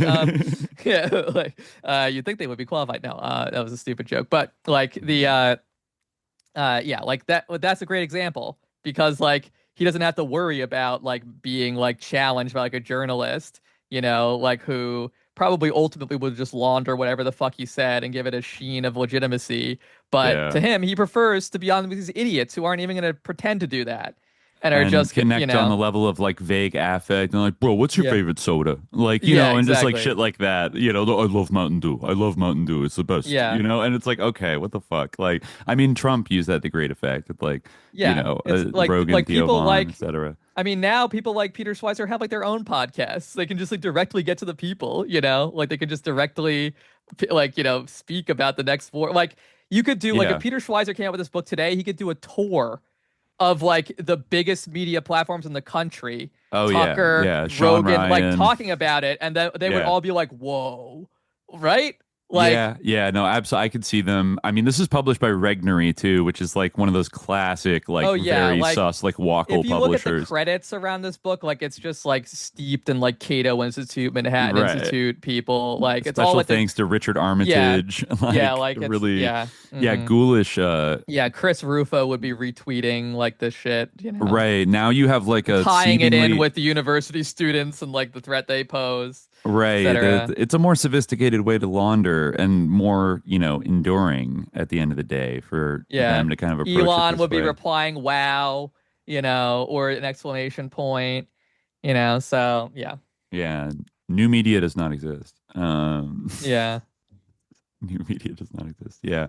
No, they help lay the ontological groundwork for people misunderstanding what's going on. I remember even seeing like a clip from the Sean Ryan. I was reading some other article, and it was like I'd forgotten about this lady, but I think she wrote a book called like she's like an ex-CIA woman, and she wrote like how the next 9/11 is like going to happen, and like an urgent warning to America. And it's very much like I tried to look for it, I couldn't get it, but it sounds like another one of these hysterical like next war scenarios where like I think she was going around saying like literally like before the election, like the cells are in place. Like they will launch their attack in the next year. And Sean Ryan's like, whoa, like this is crazy. You know, and like she did the whole media rounds and everything. And like, I don't know, it's been almost a year. Oh, hopefully, fingers crossed. There's no but if there is an attack, it's going to be sus. Okay. I'm just saying that right now. I'm not buying it. But you get these types of people going around feeding these like narratives or, I don't know, or even like speaking with authority on other subjects that maybe like in a way it's like not sus, but then they just throw something in, like, or, you know, like depending on what your beliefs are, you might not like clock. Like, I think you sent me a thing from a Tucker episode the other day with like that Cornell professor who was like mostly talking about like COVID, like how COVID, you know, he's kind of like a COVID bioweapon like truther, you know, kind of like part of that milieu, but like was just talking about that. And then he just like randomly throws in things like, well, if you know, you look back to World War II. We should have sided with Hitler. You could make the argument that we should have sided with Hitler against Stalin. I mean, Stalin was such a bad guy. And like, you know, FDR, he was a sociopath. And Tucker's like, absolutely, absolutely. Yeah. Oh, of course. And like, I love how he does that, where he's like, of course we should have sided with Hitler. Of course. Like, General Patton said that. I don't know if he said to that, but like to a bunch of other things. Yeah. Right. No, but that was like, but that's just like one line that's just like kind of slipped in there and then like not revisited. But now you just have everybody like nodding along to like, yeah, we should have sided with Hitler against, you know, like FDR was sus and like we should have sided with Hitler against Stalin, who was worse. And like, you know, as General Patton, the great hero, said, which I think if he did say it, like, honestly, sus, I believe he said things to that effect. Yeah, I think he did. Definitely, like, he I was don't know a psycho. If he said those exact words, but like, he definitely was like sympathetic to fascism, and he definitely had beliefs that were like similar to like your Nazi beliefs. You know, like he was concerned about Judeo-Bolshevism for sure. Right. Then he died in that car crash, and people think the KGB killed him or something. And which, like, I mean, if that's what he was saying, then well. Anyways, you know, just oops. But yeah, I don't know. Like it's I enjoy talking about the ontological, deeper core of like all this shit because. Yeah, it truly is. If he does go after the cartels, it's going to be the most like wag the dog. Like phantom war kind of fucking media spectacle thing like of all time, because like there's no way to like actually shut down what he thinks he wants to shut down, you know, even if that is his objective. And I'm not even sure that like this is, you know, isn't just a like it's always been a big smokescreen for like the neo-colonial like subjugation of Mexico to like the US elite. You know, not to like totally gravitate towards this topic, although it is kind of the like core of American politics at this time. But like, given, you know, to bring up Pete Hegseth again, and that particular operation with our, you know, bombing of Iran, like he spoke of the intense integration of the U.S. with like Israel, you know, and Trump himself said that like he worked with Netanyahu better than any two people have ever worked together, or whatever he said, something along those lines. Like, it is not hard to imagine like that Trump, like, or the people around him, like their vision for Mexico is like similar to like Israel's vision for like, or the vision that they realized in the West Bank and Gaza. Yeah. Or, you know, just in general. Yeah. Once they have succeeded in ethnically cleansing Gaza and the West Bank, like, yeah, they could easily just move that occupation. Like, I could see it being like in their eyes, like kind of a combination, like, well, you know, you already have like an open air concentration camp in Gaza. I could see it being like sort of a combination of the prison in El Salvador, you know, part labor camp, part concentration camp, you know, bring manufacturing back to America by bringing America into Mexico by like conquering people. Ciudad Juarez and Tijuana. Yeah, exactly. Yeah. For, you know, security reasons, of course, and then rolling out the military. It is for security reasons, because We need that manufacturing power in order to stand on our own against Japan when they cyber attack our economy, or when China and North Korea simultaneously make their move, and there's nothing we can do about it. Yeah. No, exactly. We need to keep exploiting them, because that rate of profit do be falling. We've gutted our own industrial base and lived off like financialization for like 40 years. And I do feel like the bill is coming due, and like there's maybe a slow motion panic, like an increasing sense of panic among like the planners of empire. Sure. Like they don't have that SWAT, like this attitude in the 90s, like for however much they're complaining about all our bad policies and like, reducing military spending and how dangerous it is. Like there's just like an effervescent confidence that like we're the best and like we can just figure it out. We're going to win. Like we'll always find a way. The very fact that like President St. John, like, managed all these crises like pretty well and like still came out on top, even though like got reelected and the worst twice. thing that happened was like some Delta Force like soldiers died. Got reelected 3 times. How do you say? Yeah. Or sorry, reelected twice. Yeah, you're right. He was elected 3 times. But presumably. Yeah, presumably. I don't know how he was president for 10 years. It's a little sus, honestly. It's not explained. It's not explained.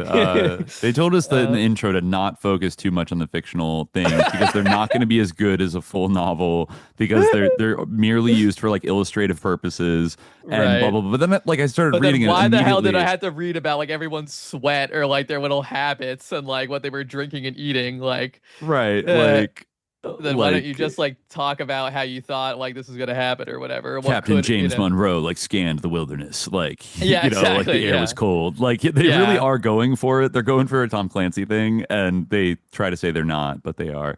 But even I wonder, maybe one day we'll get Tom Clancy. Maybe we'll get the Hunt for Tom Clancy on to talk about Tom Clancy, because honestly his whole career sus. The fact that he had so many movies made from his books, and like the technical like weird like technical specificity in like his plots, which is like not dramatically very interesting but like obsessive and like very accurate, is like I wonder like to what extent is like the Tom Clancy kind of like national security novel like used to kind of like sow the ontological terrain to like get us thinking about things. You know what I mean? A lot.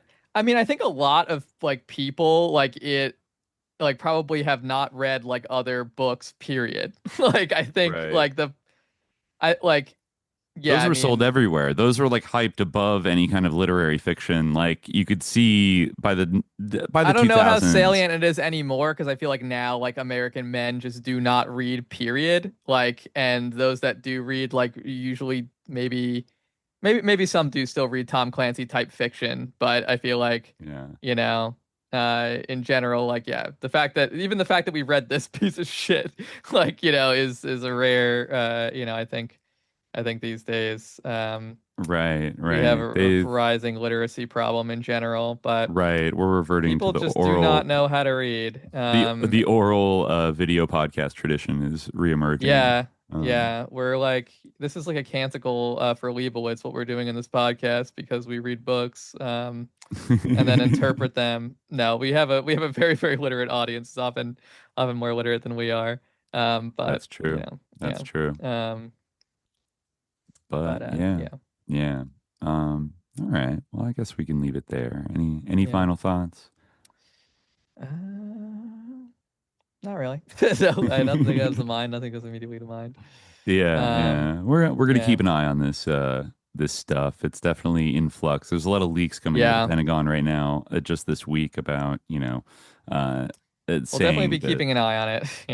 Yeah. I think they're not denying that they're thinking about this. So is it going to be a bunch of stupid airstrikes that don't really accomplish anything?